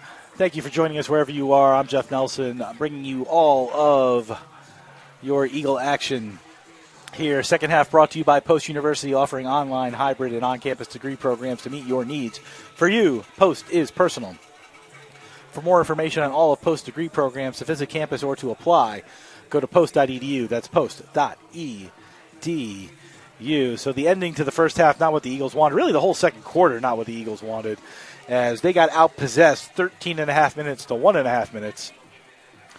A lengthy 19-play drive that took up over 11.5 minutes on the clock and ended with a 6-yard touchdown reception to Ryan Souls. And then a Hail Mary from the 37-yard line caught by Tylon Papalo, who high-pointed the ball, the senior out of Meriden, Connecticut. Ended a difficult second quarter for the Eagles. They went into that second quarter trailing only 13-7 and leave the first half trailing 28-7, and Southern Connecticut will get the ball. Defense has to be tired. But we'll see if the Eagles can make some plays. They did get an interception early in the first quarter on a bad ball by Keith Ridley. We'll see what the Eagles do here. See if they can get the ball from the Owls. As we start the third quarter.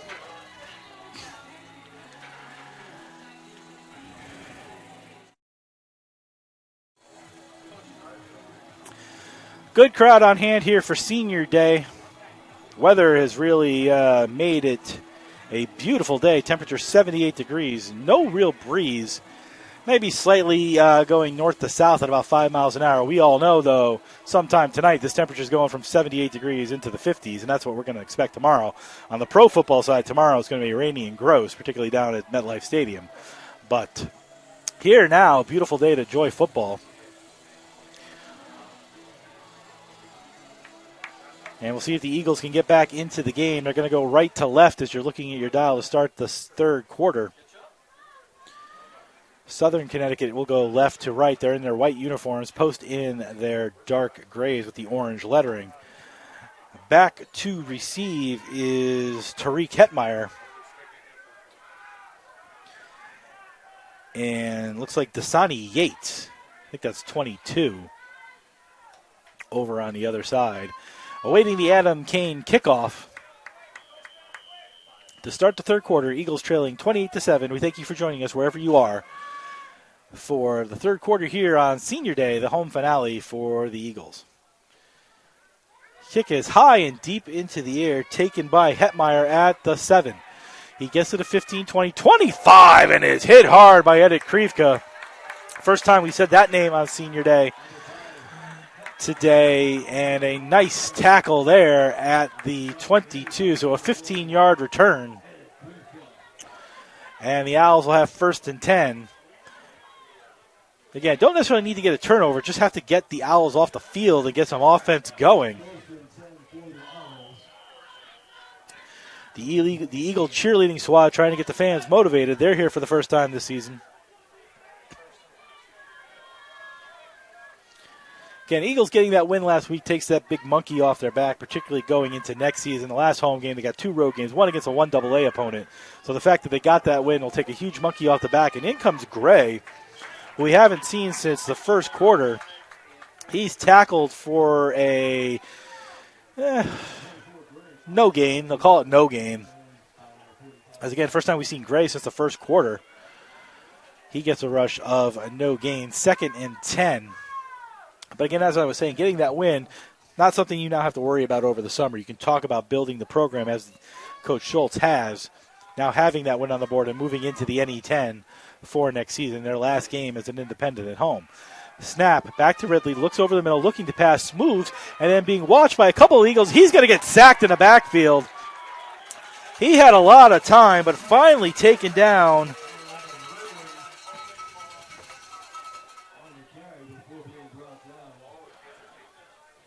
So that's a sack as he tried to find somebody.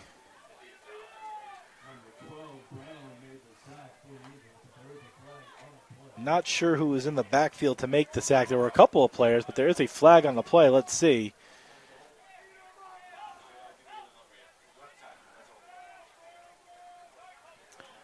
So a hold on the Owls, so probably decline that penalty because it's going to be third and 16 from the 18-yard line. Owls need past the 33, close to the 34. Second sack of the day for the Eagles, and the Owls will go twins receivers on either side. Gray back in the backfield. Snap to Ridley, who looks again over the middle, looking for somebody. Looks to the near side, throws to the near side. It looks like it's short, and he didn't catch it anyway, as he was looking for Souls. So that was a long throw. Would have been short of the first down anyway, as would have been around the 30-yard line, but would have gotten back 12 or 13 yards. So the Eagles do what they have to do in the first possession. They get off the field defensively, and will have an opportunity for some offense, presuming the punt all goes well. Christian Collin back at his 38-yard line, as Andreas Piccarelli, the sophomore punter out of Yonkers, New York, who averages 37.7 yards per punt. And that ball is dropped, and the Eagles again have an opportunity, but he's breaking to the left side. He's at the 15 and taken down by number 28, Mac Anethol. A good snap dropped by the punter, and the Eagles continue to do what they do on the punt. For whatever reason, they have 4 punt blocks this season, and this time they get a punt drop. And the Eagles get the ball first and 10 in the red zone, mind you, at the 18-yard line for the second time today. And this, if they can get some points, change everything. Over the middle, caught the Collin at the 10, taken down for a gain of about, let's call it 8. Again, Eagles can get right back on the board here. They cut it to a 2-score game, and then we'll see where they are. But they got the Owls off the field, get the break on the drop punt. Dropped by the punter, mind you. Now it's 2nd and 2 from, we'll call it the 11. Eagles need the 9. Burkett hands to Emmanuel, looks for a hole, goes Burkett blocking, he gets to the right corner, he's going to get to the 5, and in, touchdown, Isaiah Emmanuel.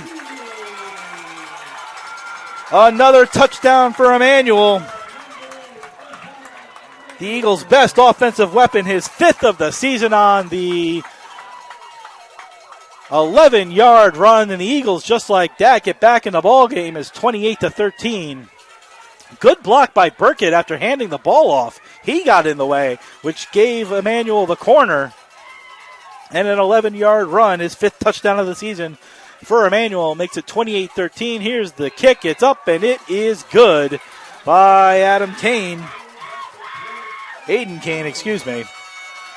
And the Eagles, in a matter of 2 minutes and 10 seconds, get the Owls off the field, get a break on the drop by the punter, and get a touchdown on a 19-yard drive, a 2-play 19-yard drive. And the Eagles have cut it to 28-14.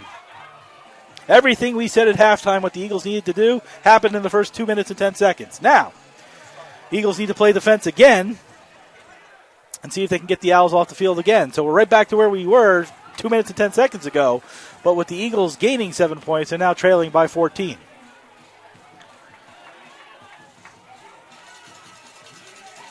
All started, by the way, on the Edit Krivka hit on the kickoff to start the third quarter.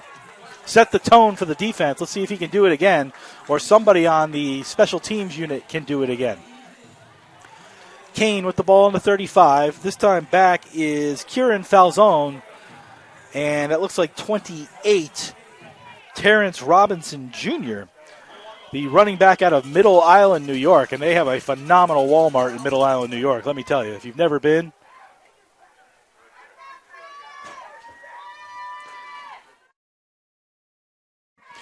kick to Falzone, caught at the 10. And again, a great tackle there.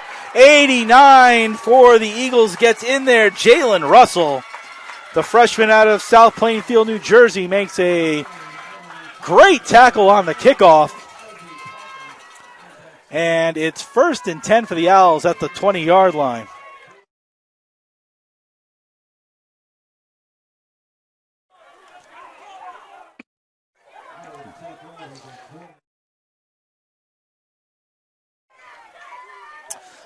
First and 10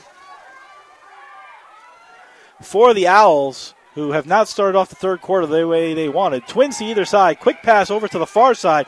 Caught at the 20. Gets to the 25. First down, makes a nice move. That's Papalo, who has been the best player on the field for the Owls today. He gets a first down on a ball that should have been a 3-yard loss. He ended up making a fancy move and getting a first down. He got 15 yards on that play. First and 10 at the 35 for the Owls. Again, if the Eagles somehow get off the field here without giving up any more points and get the offense back on the field and get some points, this will be a ball game. Trips to the right, near side. One receiver left, far side. Gray in the backfield. Snap. Hands to Gray. Tries to go off tackle. Makes a fancy move into the middle. He'll gain, we'll call it 3 before he's taken down by 51 Gabetti and 45 Jones. And Owls left 2nd and 7 now from the 38. They need the 45 for a first down. 11:43 to go in the third quarter. 28-14 Owls. Last time these two teams will play each other as non-conference opponents as the Eagles join the NE10 next season. Twins to both sides. Gray in the backfield. This time he hands it to Gray. Right up the middle, and a nice tackle right there in the middle of the field by Gabetti. The freshman linebacker out of Dumont, New Jersey, makes another nice tackle, and it's 3rd and 6 for the Owls at the 39-yard line. Again, if the Eagles can get off the field here, get the ball without giving up any points, that will send this place, which has been really good crowd today, into a frenzy. Crowd chanting defense on 3rd and 6. Trips to the right. Single receiver to the left. Ridley back to pass. Looks to where the trips are. Throws it deep on the sideline. Good defense there by the Eagles. Almost picked off by Noriano Smith.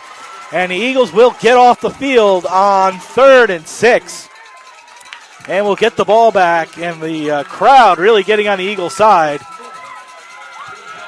here as it's 4th down for the Owls. And Piccarelli back to punt again. He dropped the last punt. Tried to run for a first down, but was 20 yards short. We'll see what happens on this one. Collin back at his own 15, awaiting the kick if one comes off.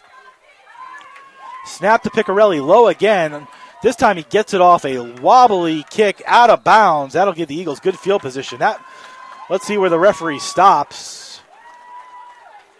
Stops at the 29-yard line. The ball was 5 yards out of bounds at the 29-yard line. I don't know how that's a weird spot. Probably should have been another 5 or 6 yards up, but Eagles with good field position, though, at the 29. 1st and 10 and some momentum. Let's see if the Eagles can have one of these drives to get some more points on the field. Trailing by 14, 28-14. 10 minutes to go, 10:43 to go, actually, in the third quarter. Tracy, the receiver, far to the left. One receiver far to the right. A wishbone type of formation.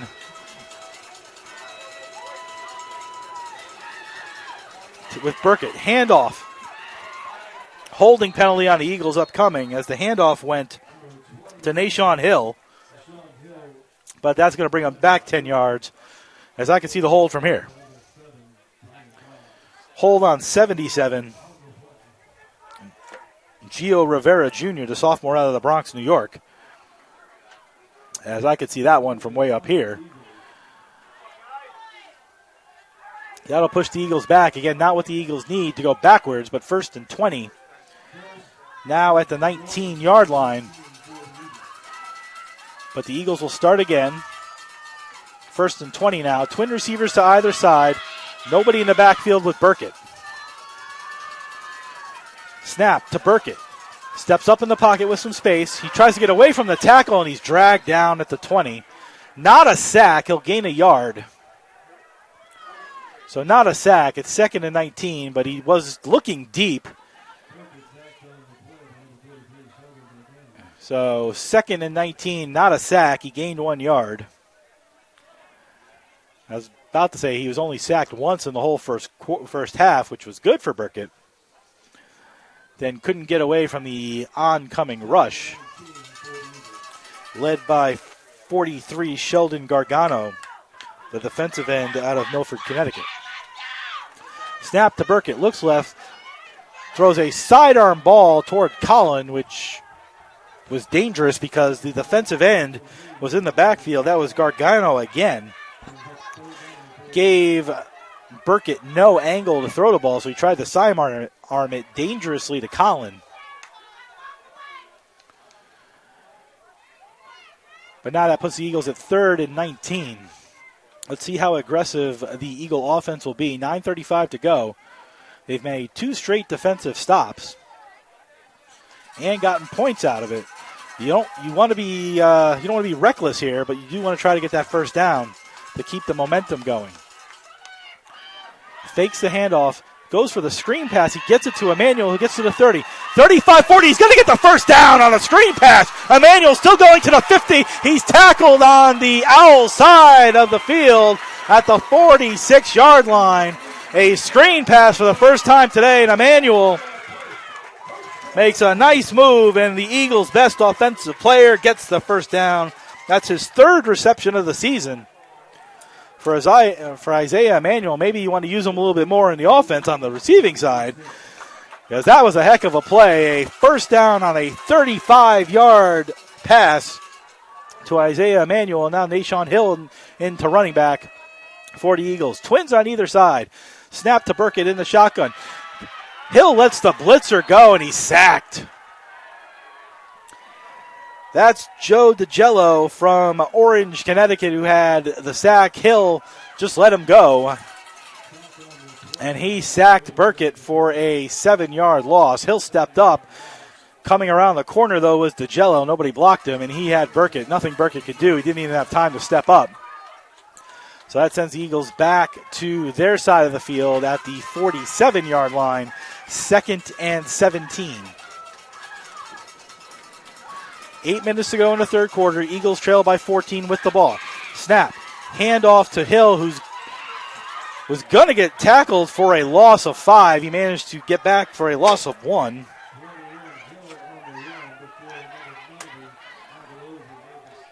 And that puts the Eagles at 3rd and 17. So they're just at 3rd and 20. Now they go to 3rd and 17. The Eagles can get a decent amount of yardage on a 3rd down play. They could maybe think about going it for 4th down, but they got to get something. Let's see what they do here on 3rd down. Twins to the left. Single receiver short right. Emmanuel in the backfield with Burkett. Snap. Not a great block. Throws over the middle and dropped by Tracy.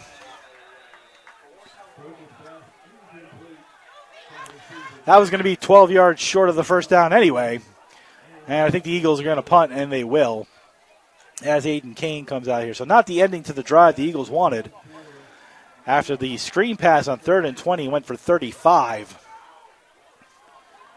The Eagles go 3 and out right after, and again, a sack and a loss on a running play and a drop on those 3 plays. Kane at his own 30. Back is Papalo standing at his own 15. Kane gets the ball off high into the air. Papalo waits for the fair catch, and he'll catch it at the 14, maybe the 13. I don't know if it's where the ref threw it or where the ref is standing. Back judge, excuse me. 1st and 10 Owls in their own territory. And again, the Eagles need to get another defensive stop. They've gotten 2 in a row. And up here in the booth, we're 5 for 5 on Bees.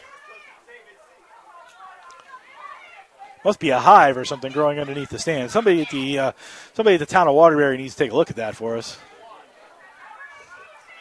But we have till next season, till our next home game, so we'll worry about that then.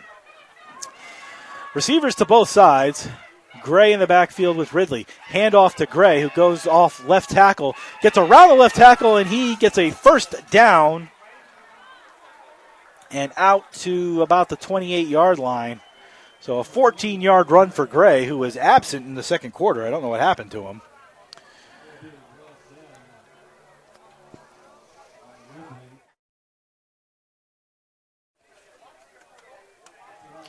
First and 10 for the Owls again at the 30-yard line. 6:45 to go, third quarter, 28-14 Owls. Again, receivers to either side. Hand off to Gray again, who tries to go up the middle, but is tackled for a 2-yard gain. Led by Jaden Fleeting and Jalen Kelly. Second and they'll give him 3 officially, so second and 7 from the 33-yard line.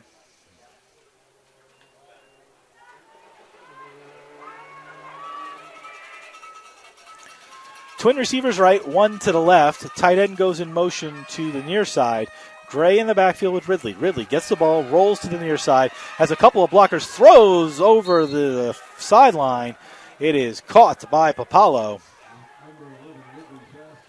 I believe that's his ninth catch of the game for Papalo, who caught the Hail Mary touchdown. That's a first down at the 46-yard line.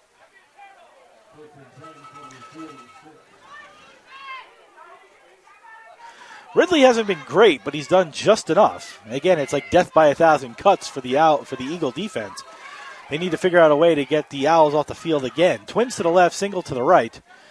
Gray in the backfield, fakes the handoff this time and rolls. Ridley looking for somebody, throws it to Papalo, but too high and far and out of bounds with Noriano Smith watching him. 2nd and 10. Good play call, but Ridley is not a running quarterback, and it sort of developed slowly. He had Papalo, but threw it high and wide. And 2nd and 10. 2nd and 10 from the 46-yard line of the Owls. And the excitable fan base here today really fired up for the Eagles. Shotgun handoff to up the middle. Gets the first down and more. He's at the 35. That's Elijah Gray, who got the first down and more. That's 19 more yards for Gray. First down Owls now at the Eagle 35-yard line. And the Owls moving quickly with twin receivers left, one to the right. Gray still in the backfield. Handoff to Gray, up the middle again. Gets a hold. There's a flag. There's going to be a holding penalty, though. Doesn't really matter. Gray's going to go. He's out of bounds, but a holding penalty. And down is Gabetti. Well, let me see if it's a hold or a clip. It's going to be something. Gabetti's down. The foul is going to be on Gadsden. He's the primary offender here. So is it a blindside block or is it a hold? Let's see. The officials are talking, so this might be more than a hold. Nope. Illegal block in the back, and that's going to be on Gadsden. He's the offending player. A legal block in the back on the Owls, so that's going to push them back. But the concern right now is for Michael Gabetti, the freshman linebacker out of Dumont, New Jersey. He was on his stomach, now has been rolled over to his back. He's the one who took the block in the back. And staff out tending to him right now. Again, he's been moved, so there's no head or neck concerns because you don't roll him over when he's like that. But they have taken his helmet off, so I don't know if it was his knee. He was down. He took the block in the back and was down.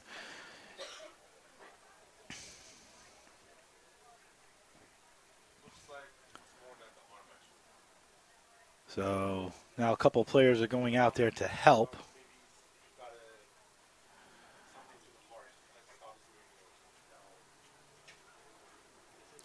Looks like he's going to get up, and that's the best news of all. He's got a club on his left hand already, so that's a gamer at the Division II level to put that much effort and work. That's a kid who wants to be in this program. Freshman linebacker out of Dumont, New Jersey, has gotten up on his feet, although it appears to be his left leg that is the issue.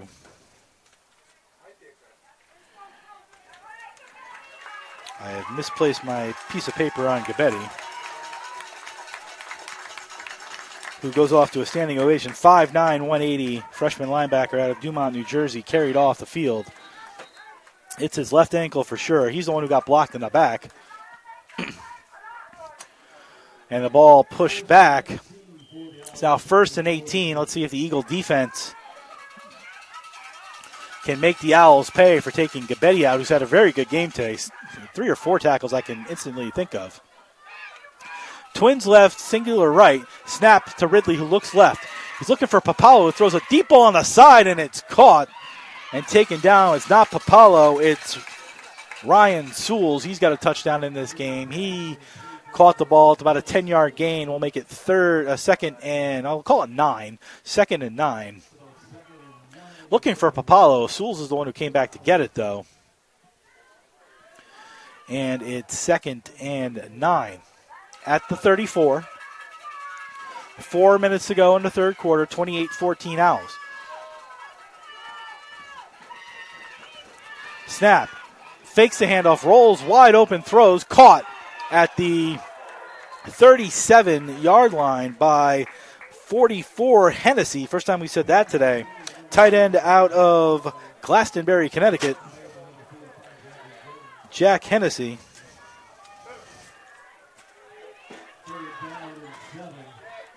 Third and 7 at the 32-yard line. The Owls need the 25.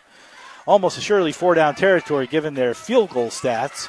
So let's see if the Eagles can make a stop. Third down, trips left, far side. Singular receiver to the right. Gray in the backfield next to Ridley. Eagles show blitz, come with the blitz, come up the middle looking. They get to Ridley, who gets away, and then he is sacked for a loss. Led by Edit Krivka, finished up by Zachary Jones, and that pushes the Owls back 8 yards to make it 4th and 15, and because of the 8-yard loss, it's going to be a punt for the Owls. So the Eagle defense avenge the injury to Gabetti and get the Owls off the field. It's 4th and 14 technically at the 39-yard line, and the Owls are going to punt. 2:30 to go in the third quarter. And a timeout by Post. I don't know if they had too many players on the field or too few players on the field. Too few. And there you go. So too few players on the field on 4th and 14 from the 39, although I don't know if you even want to burn a timeout there, even on 4th and 14. Just let them punt the ball. The odds you're going to get a return here are pretty slim. He's either going to kick it out of bounds, it's going to be a fair catch, or it's going to go in the end zone, unless the Eagles can get block a punt, which they've done 4 times this season. I don't know if it's disconcerting that a vulture has been circling the field for the last 15 minutes. I don't know what that says about this game. But either way, 4th and 14. Colin back at his own 10. Again, 3 ways this goes. A block, a kick in the end zone, a fair catch, or a kick out of bounds. So 4 ways this goes, actually. Snap. Holds, waits, punts at the 50. It's going to be fake fair caught and into the end zone. So a net of 19 yards on that punt. In total, a 39-yard punt. It actually helps the punter's average because it's 37.5. So Picarelli's average goes up by a yard, but the net is only 19 as the ball goes to the 20-yard line as it goes out of bounds. Good crowd on hand, very vocal and fired up. I think it's the cheerleaders and Swoop being here that's really getting everyone excited. First time all year we've had Swoop and the cheerleaders here. And then next year, remember, Post goes from independent to any 10 member, so a full home game slate of schedules for next season. 1st and 10 at the 20. Fake handoff by Burkett. Looks over the middle, tries to avoids the sack. Instead, he's taken down for the sack by 91, Yusef Gamble, the junior defensive end out of East Brunswick, New Jersey. Sacks Burkett for a 2-yard loss. And that makes it 2nd and 12. Again, every time the Eagles get that bit of momentum, a sack or loss of yards happens, and they go backwards. So 2-yard loss. That one's a sack, and it's 2nd and, call it 11.5 with 1:50 to go in the third quarter. Eagles going right to left. Trips on the right, 1 receiver left. Fakes the handoff, then is running for his life is Burkett. He throws for Tillery for a gain of 1. As Burkett avoided the sack, and again the running back missed the block on the blitzing end.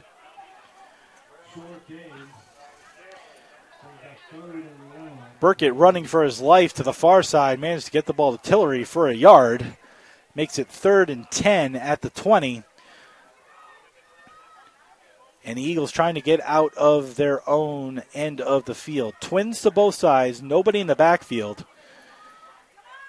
Owls show rush. Snap to Burkett. He's got some time as the Owls stunt. Throws it over the middle. He's got Collin caught. First down at the 35-yard line. 15-yard gain. First down for the Eagles as he found Collin in the seam of the zone.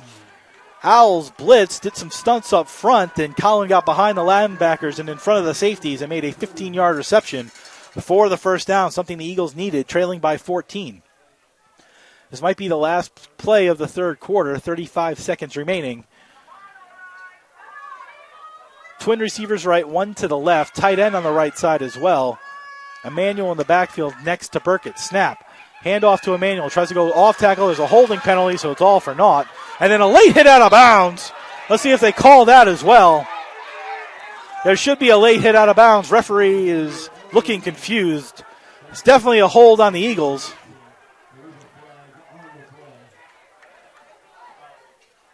Definitively a hold. There should be a late hit as well. Emmanuel was 2 steps out of bounds when he got hit. There's a flag out of bounds as well. So there's a flag inbounds. That should be a hold or something on the Eagles. And then there's a flag at the 40 where Emmanuel went out of bounds. All with 18 seconds to go in the third quarter. And a Owl player is down. I cannot see the number. He's on his back. We've got a personal foul.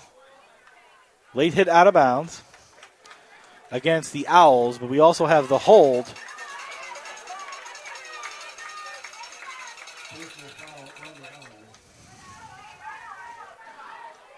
Coach Godek all the way over to the Eagles sideline, out on the field to talk to the official.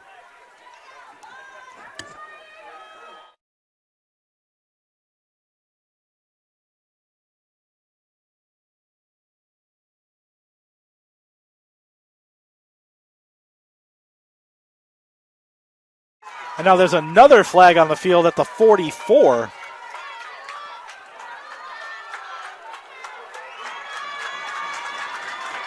The Eagles trying to get their fans up and shouting. Southern Connecticut trying to get their fans up and shouting. Hopefully there won't be a rumble in the parking lot later. I'm kidding. I'm really kidding. Just good old-fashioned football fandom. There's another flag on the field at the 44-yard line. That's after the personal foul and the block in the back. So let's see what that call is going to be. Coach Schultz yelling at his team, basically telling them to stop talking. And the ball is going to move. Now T-shirts being thrown into the stands by the cheerleaders. So the most boisterous crowd we've had in 2 seasons. Coming off an Eagle win. The Eagles trailing by 14. 18 seconds to go in the third quarter, and they'll have the ball. 1st and 10 at the 47-yard line of the Owls. That's after all of the penalties on the play. Umpire now calls timeout to talk to the officials. To talk to the referee, excuse me. The umpire is an official. And you can see Southern Connecticut's frustrated. They had all the momentum going into halftime, 28-7. The Eagles took it right back right away and have really outplayed them here in the third quarter, driving, trailing by 2 scores. But the Eagles trying to get back to within 1 score, driving, 1st and 10 at the 47. A cacophony of officials standing at the 45-yard line.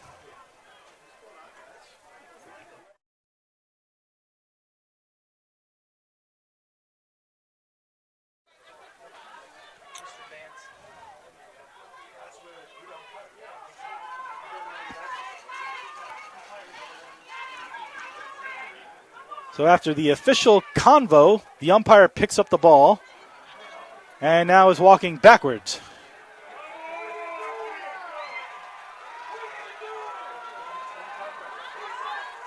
Back to the 38-yard line.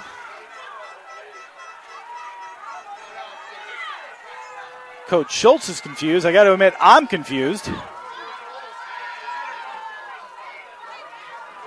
The referee goes over to talk to an assistant coach who points him over to Coach Schultz because the referee doesn't seem to know who the head coach is. Now he's talking to Coach Schultz.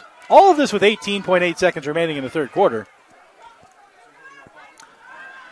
It's still 1st and 10. Looks like we're finally going to have a play now with twin receivers to either side. Burkett in the backfield with Emmanuel. Burkett with some time throws over the middle dangerously with 4 Owls standing there. Led by number 9, Josh Martinati, defensive back out of Harwington, Connecticut, but 4 Owls standing around. And a dangerous ball. That only took 4 seconds, and it's 2nd and 10. A player down. That's our dancing friend, Jaleel Watson. He's down. He gets back up, is hobbling, but seems to be able to get off on his own power. And that means 2nd and 10 with 14 seconds remaining in the third quarter.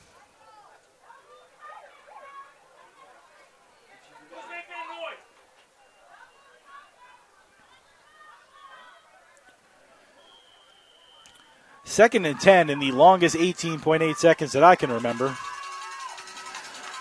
Receivers to either side. Now twins to the right side as Tillery goes over there. Emmanuel in the backfield on 2nd and 10. Snap. Handoff to Emmanuel who tries to go off tackle to the right side. He's getting nowhere. That's a 4-yard loss. Led by Hassan Dominic Jr., the inside linebacker out of Jersey City, New Jersey. Brings the Eagles back 3 yards for 3rd and 13 and the end of a long 18.8 seconds and a move to the fourth quarter. Eagles trail 28-14. We will take a 60-second break. You're listening and watching the Post University Football on the CACC Network and youtube.com/GoPostEagles.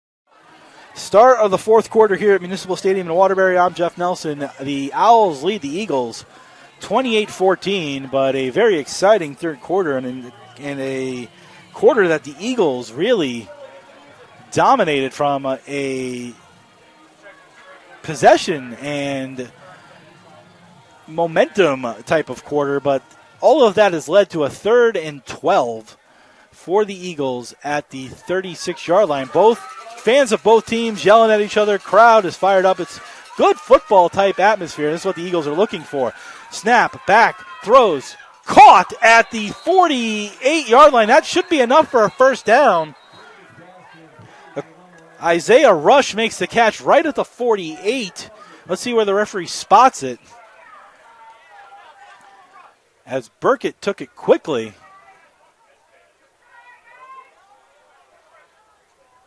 But there seems to be a penalty on the Eagles behind the play, and that will burn the 12-yard play. Not sure if that was illegal motion. Didn't see the symbol, but the Eagles went from 3rd and 12 to 3rd and 17. And again, going backwards at a time you need to go forward.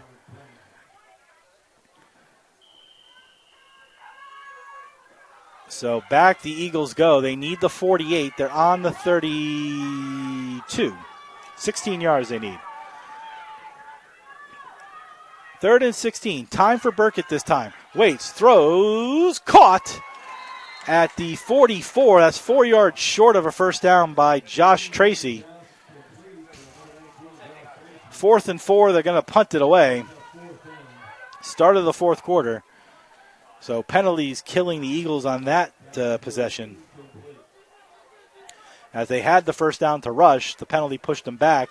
They had another 14-yard pass that pushes them 4 yards short. And the Eagles will punt. Aiden Kane standing at his 15. Papalo back at his own 30 waiting the punt.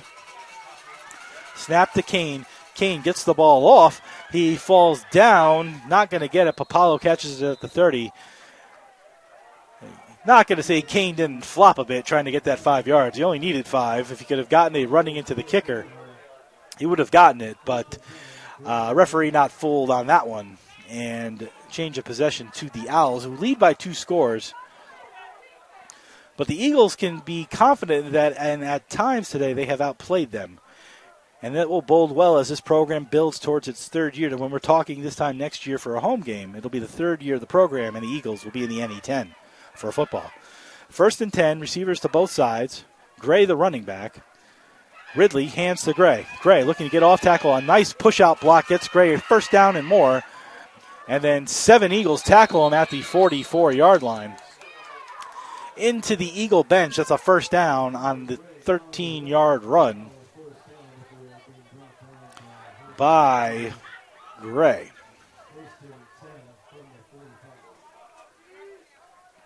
They'll officially mark the ball at the 45, 1st and 10.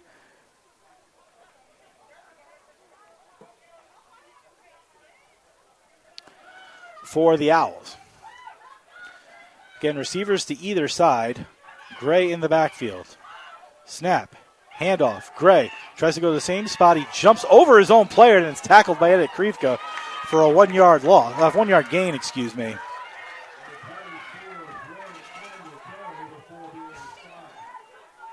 Gray had to jump over his own man. He wasn't trying to jump over the linebacker, but Krivka got him in the air. It's dangerous to do that anyway. You don't want to jump unless you know there isn't somebody standing there. And in this case, Krivka was there to make the tackle and make it 2nd and 9.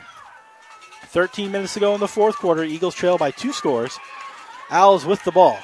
2nd and 9. Receivers to either side. Gray in the backfield to his left. Snap. Looks over the middle. Throws it deep down the right sidelines. He's got him, and it is dropped. He had Papalo breaking down the wing. Papalo, though, stopped at the 35-yard line. Didn't realize he had to keep running. If he had just kept running, he'd still be running. If Cumberland Farms about half a mile from here, he would have gotten too easily with nobody touching him if he had just kept running.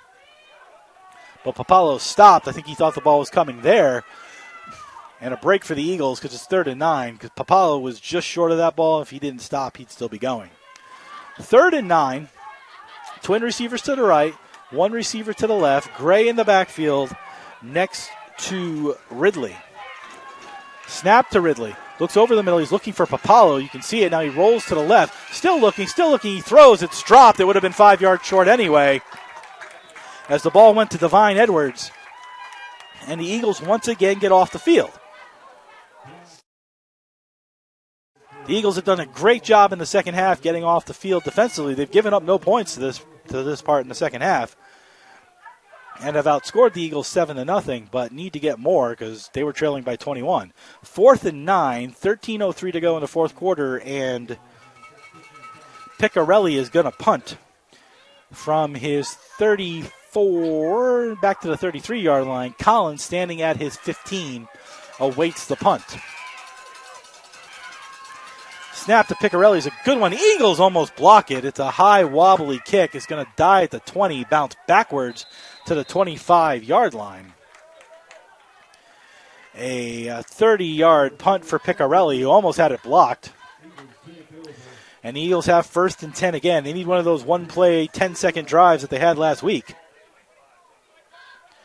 That'll put them right back in the game. They got to stop with the penalties. But 1st and 10, Eagles at the 25-yard line, trailing by 14.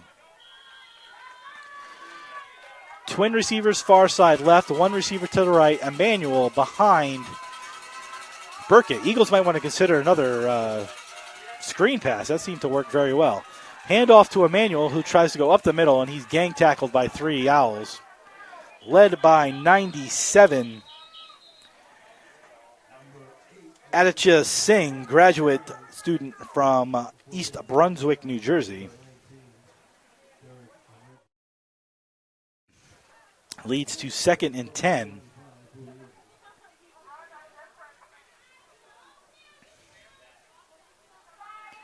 For the Eagles. Time ticking, 12:25 to go in the fourth quarter. Eagles trail by 2 scores. Twins to the left, single receiver to the right. Emmanuel in the backfield with Burkett. Owls show blitz. It's a quarterback draw for Burkett, who maybe got a yard. There was no hole, but a tackle by 19, Derek Omorgary. Hopefully I got that right. I apologize if I don't. Freshman defensive end from Lynn, Massachusetts, number 19. On the quarterback draw, stops Burkett. It's 3rd and 9. Eagles could use a first down and some offensive momentum. They're only going to get so many possessions left in this game with 11:39 to go in the fourth quarter. And the Eagles trailing by 2 scores. Twins to both sides. Owls show blitz again. And they've been successful in the second half. Burkett, with some time, rolls out, being chased, looking for somebody. He does a fake move, and he's tackled out of bounds by 95, Galloway. Fans looking for a late hit.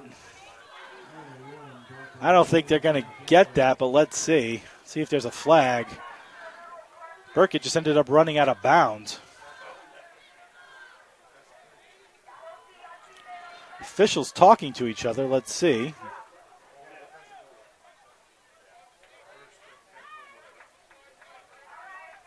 Defensive holding, though, on the Owls. And that'll give the Eagles an automatic first down. So whether there was a questionable late hit or not, there is a defensive holding penalty. And the Eagles will get an automatic first down to keep the drive moving. Break for the Eagles there.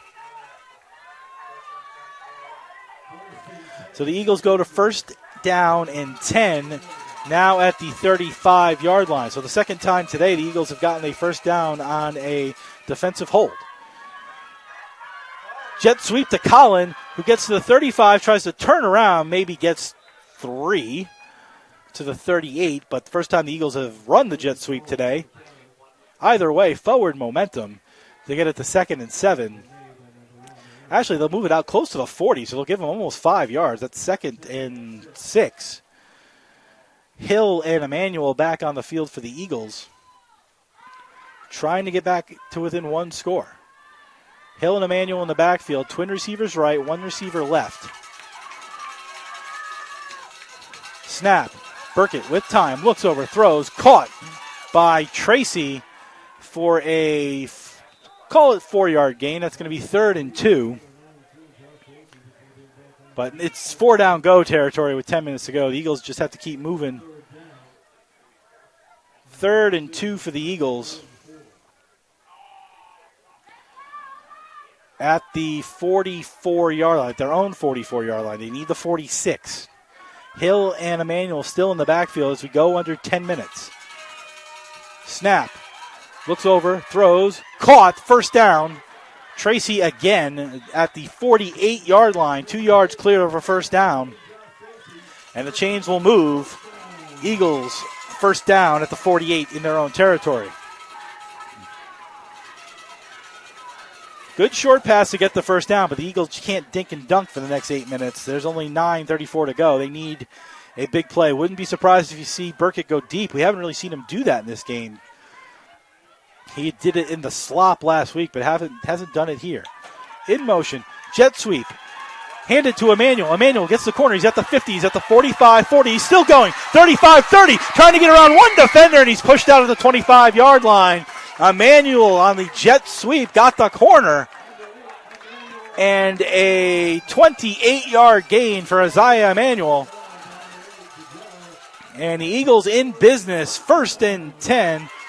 They're actually going to mark him out, at the 34-yard line. So I had him 9 yards further. Either way, 18-yard gain instead of 27. 9 minutes to go, first down at the 34. Burkett back to pass with trips on the left side. He looks deep down the left sideline. There's nobody there. as Tracy stopped, so miscommunication on the play. There was the deep throw we were talking about, but Tracy stopped at the 20, and Burkett threw it to the end zone.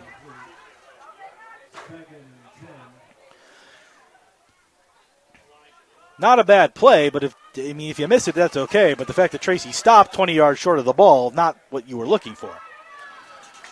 2nd and 10 at the 34. 4-down territory for the Eagles for sure. 8:52 to go in the fourth quarter, trailing by 2 scores, 28-14. Receivers to either side. Emmanuel in the backfield, tight end moving. Handoff to Emmanuel, trying to get to the left corner. He finds a seam, gets to the 30, 25. There's a penalty flag, though, and a hold almost assuredly on the Eagles. Hold on the Eagles, who again shooting themselves in the foot. 73. Trey Pinckney is who is called for the hold.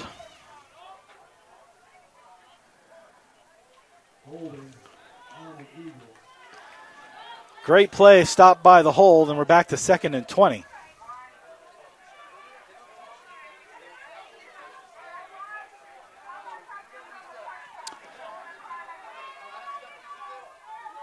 So still 4-down territory, but the Eagles pushed themselves back 10 yards on the Pinckney hold. 2nd and 20. Eagles need the 24 for a first down. Burkett in the shotgun with trips to the left.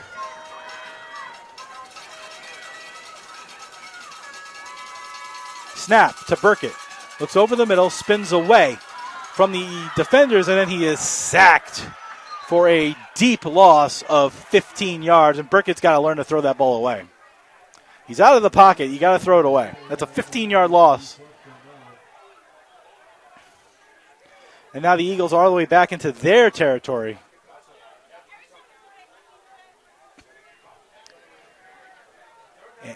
And it's 2nd down and a lot.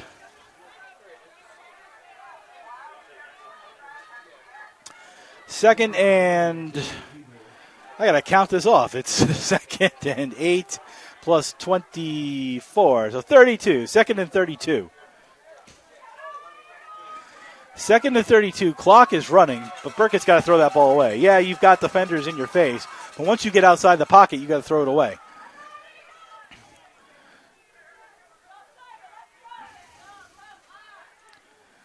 Confusion as to what to do on 2nd and 32. I don't know how many plays you have, but the Eagles will go trips to the near side right, single receiver to the left, snap to Burkett. Eagles got to get some blocking. They do. He throws it over the middle, and it is picked. Picked by the Owls.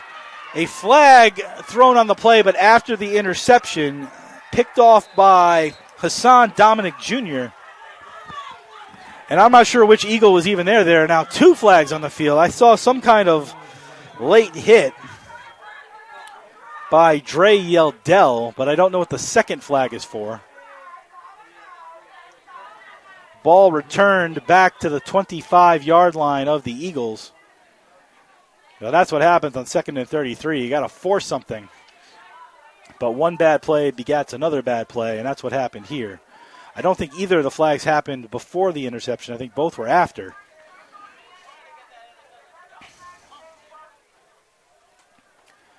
Well, let's see what the officials are going to call. That's 7:06 to go in the fourth quarter.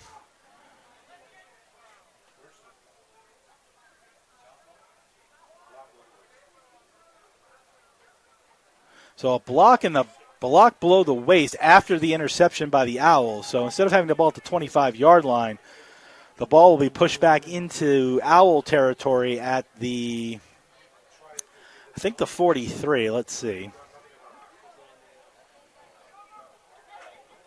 Yep, I got it right at the 43. So 1st and 10 Owls at the Eagle 43. 7:06 to go in the fourth quarter, and the Eagles trail by 14. And again, look what happened. It was 2nd and 10, and then a penalty. 2nd and 10, by the way, and a play you got a first down on. Then a penalty to push you back to 2nd and 20, and then a 14-yard sack, and then an interception. So Eagles shot themselves in the foot on that drive. 1st and 10 for the Owls, and a handoff to Gray looking for a hole. He gets a hole, gets to the 49-yard line. That's a gain of 6. Call it 7, actually. And it's 2nd and 3.5 at midfield. Edit Krivka with the tackle.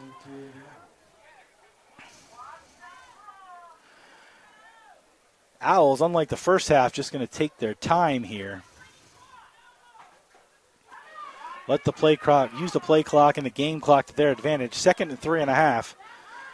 Single receivers either side. Gray behind Ridley. Handoff to Gray, who gets the first down and a little bit more. He's down to the 40 before he is brought down by number 3, Jaquin Wembley, senior out of Jersey City, New Jersey, and that's a first down for the Owls.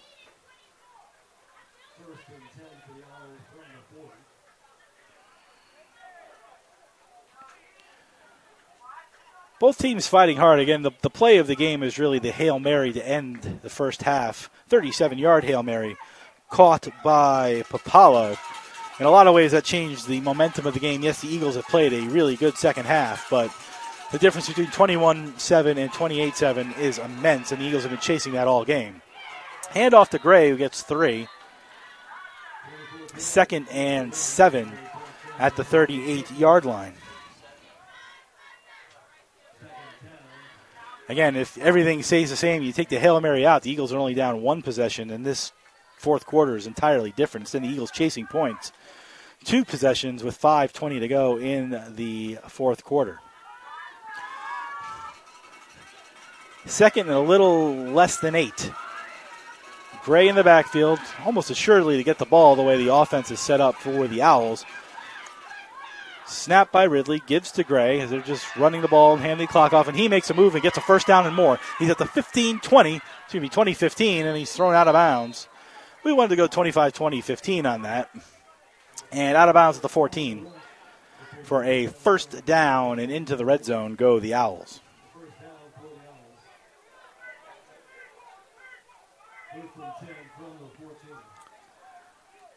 First and 10 from the 14, and Gray has had a solid game for the Eagles. Again, missing the whole second quarter on that 11-minute, 19-play drive, but he's been out here for the whole second half and really the whole first quarter.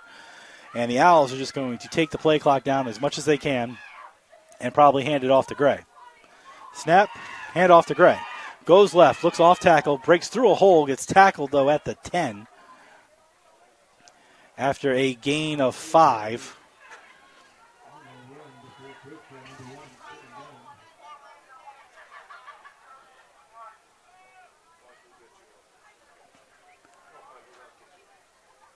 Second and 5 from the 10.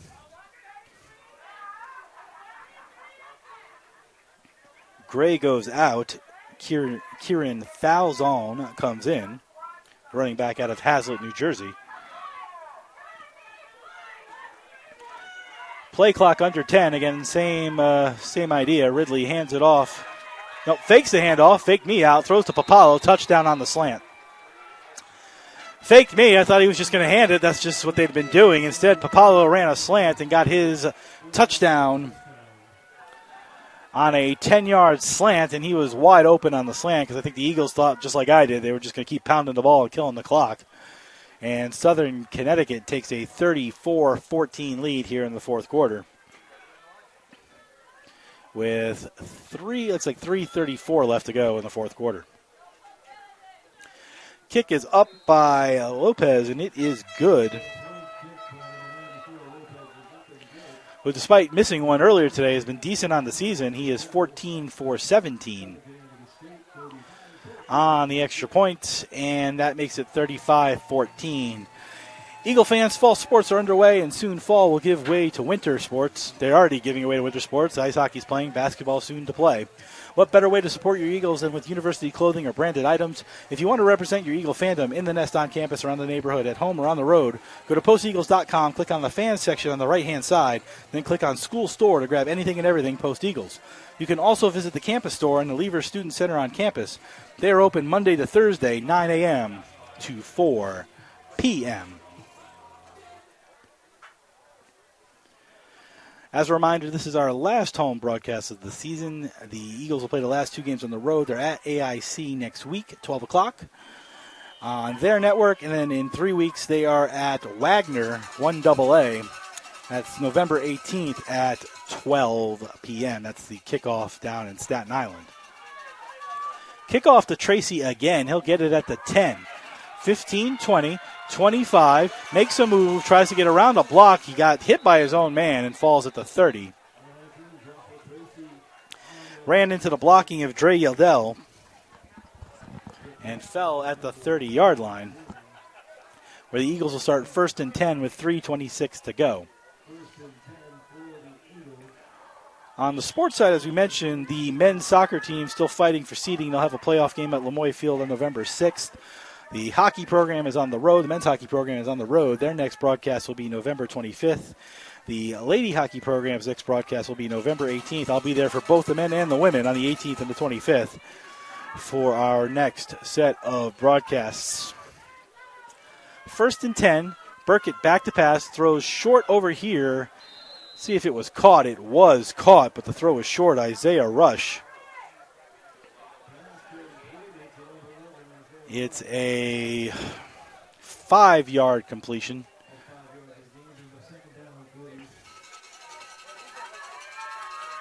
Owls playing a bit of a prevent defense right now. Snap to Burkett. They're only rushing 3. Now they bring another rush. Throws over the middle, and it's picked. Threw into 5 different people looking for a rush, but picked off by DeGello, who's almost assuredly going to get an unsportsmanlike conduct penalty.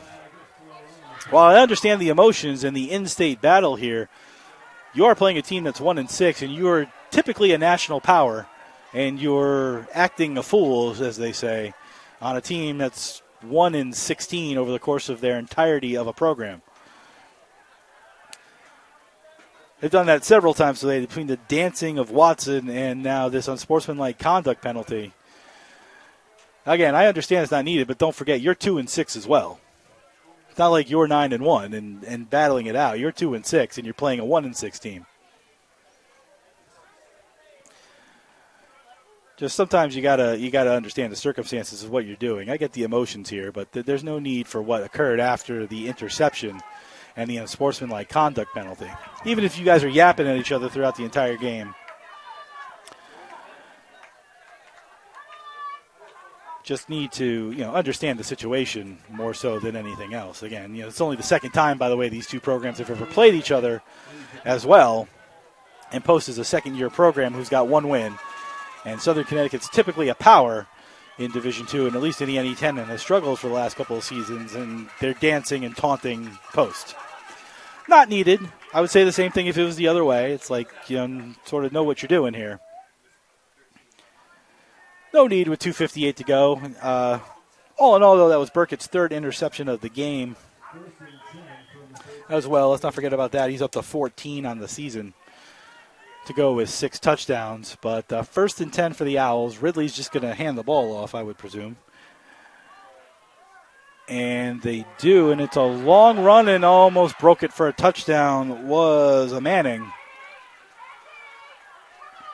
who again is dancing and taunting the Post team for reasons I'm unclear. Also in the game, Keith Ridley's not a quarterback anymore. It's Ethan Davis, the freshman quarterback out of Brooklyn, New York. Down for the Eagles is Jaquin Wembley right at the 50-yard line. Again, nice run by a Manning, who will see the Eagles 2 or 3 more times over the course of his career. He's only a sophomore. But again, like at this point, you just want to get off the field without any further injuries or anything else. And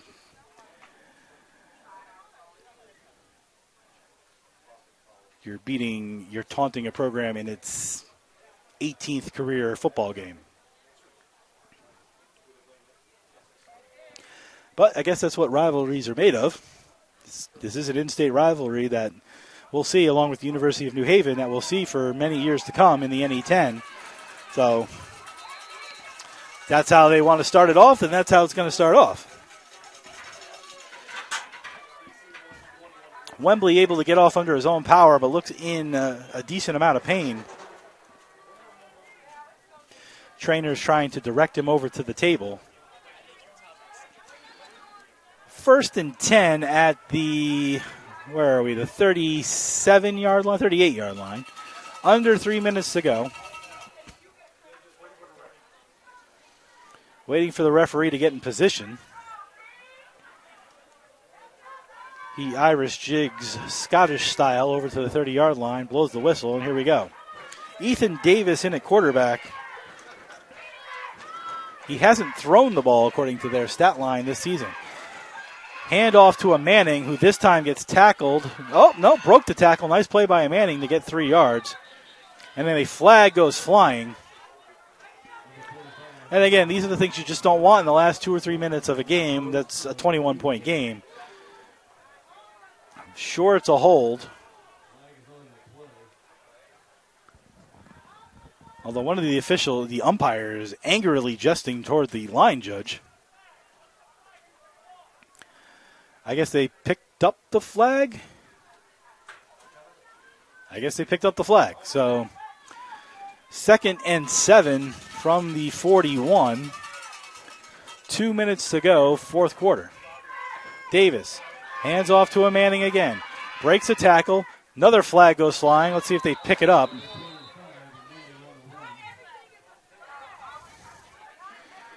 A Manning got to the 44, but they're calling a hold on the Owls, which will push them back from 2nd and 7 to 2nd and 17. Holding on Owls. 1:52 to go in the fourth quarter. I know the Eagles have 2 timeouts left, but you wonder if the Owls just down the ball if they just let the clock run out at this point. Save for some injuries or some, something else that may occur out here.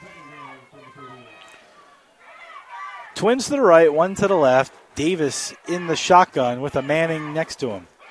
They're going to let Davis throw. He rolls out, throws left-handed quarterback, and throws it 5 yards short of his intended target. That was number 18, R.J. Onina, sophomore wide receiver out of Rocky Hill, Connecticut. It's interesting how he was handing the ball off. You didn't know he was a left-handed thrower. So that'll get him on the stat sheet. That's his first throw of the season, Ethan Davis. No other quarterback for the Owls has actually completed a pass this season. That's only the second pass not thrown by Ridley. So now 3rd and 17, a handoff up the middle for a gain of 8 by a Manning, tackled by Amir Johnson. With 1:20 to go, it's 4th and 9. And the Owls will bring out their punting unit. Eagles aren't going to call a timeout. It's a 3-score game.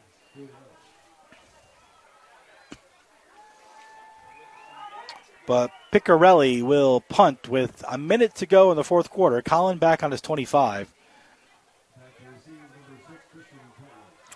Time ticking away.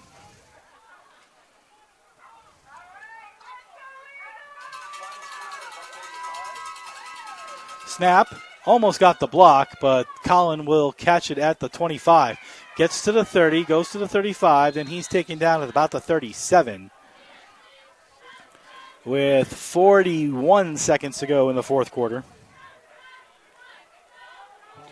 See if the Eagles try to run any offense here or just run or down the ball to end the game. Eagles trail by 3 scores. With all the gesturing from the sidelines, it looks like they're going to run some version of an offensive play. More so than just a handoff, but we'll see what the final idea is. Twins to the right, single receiver to the left. Burkett hands off to Emmanuel, looks for a hole, gets to the 40, and that might do it. Let's see, we're under 40 seconds. The play clock is under 40 seconds. It's second down. Eagles might need to run one more play. Nope, they just changed the play clock. That should be it.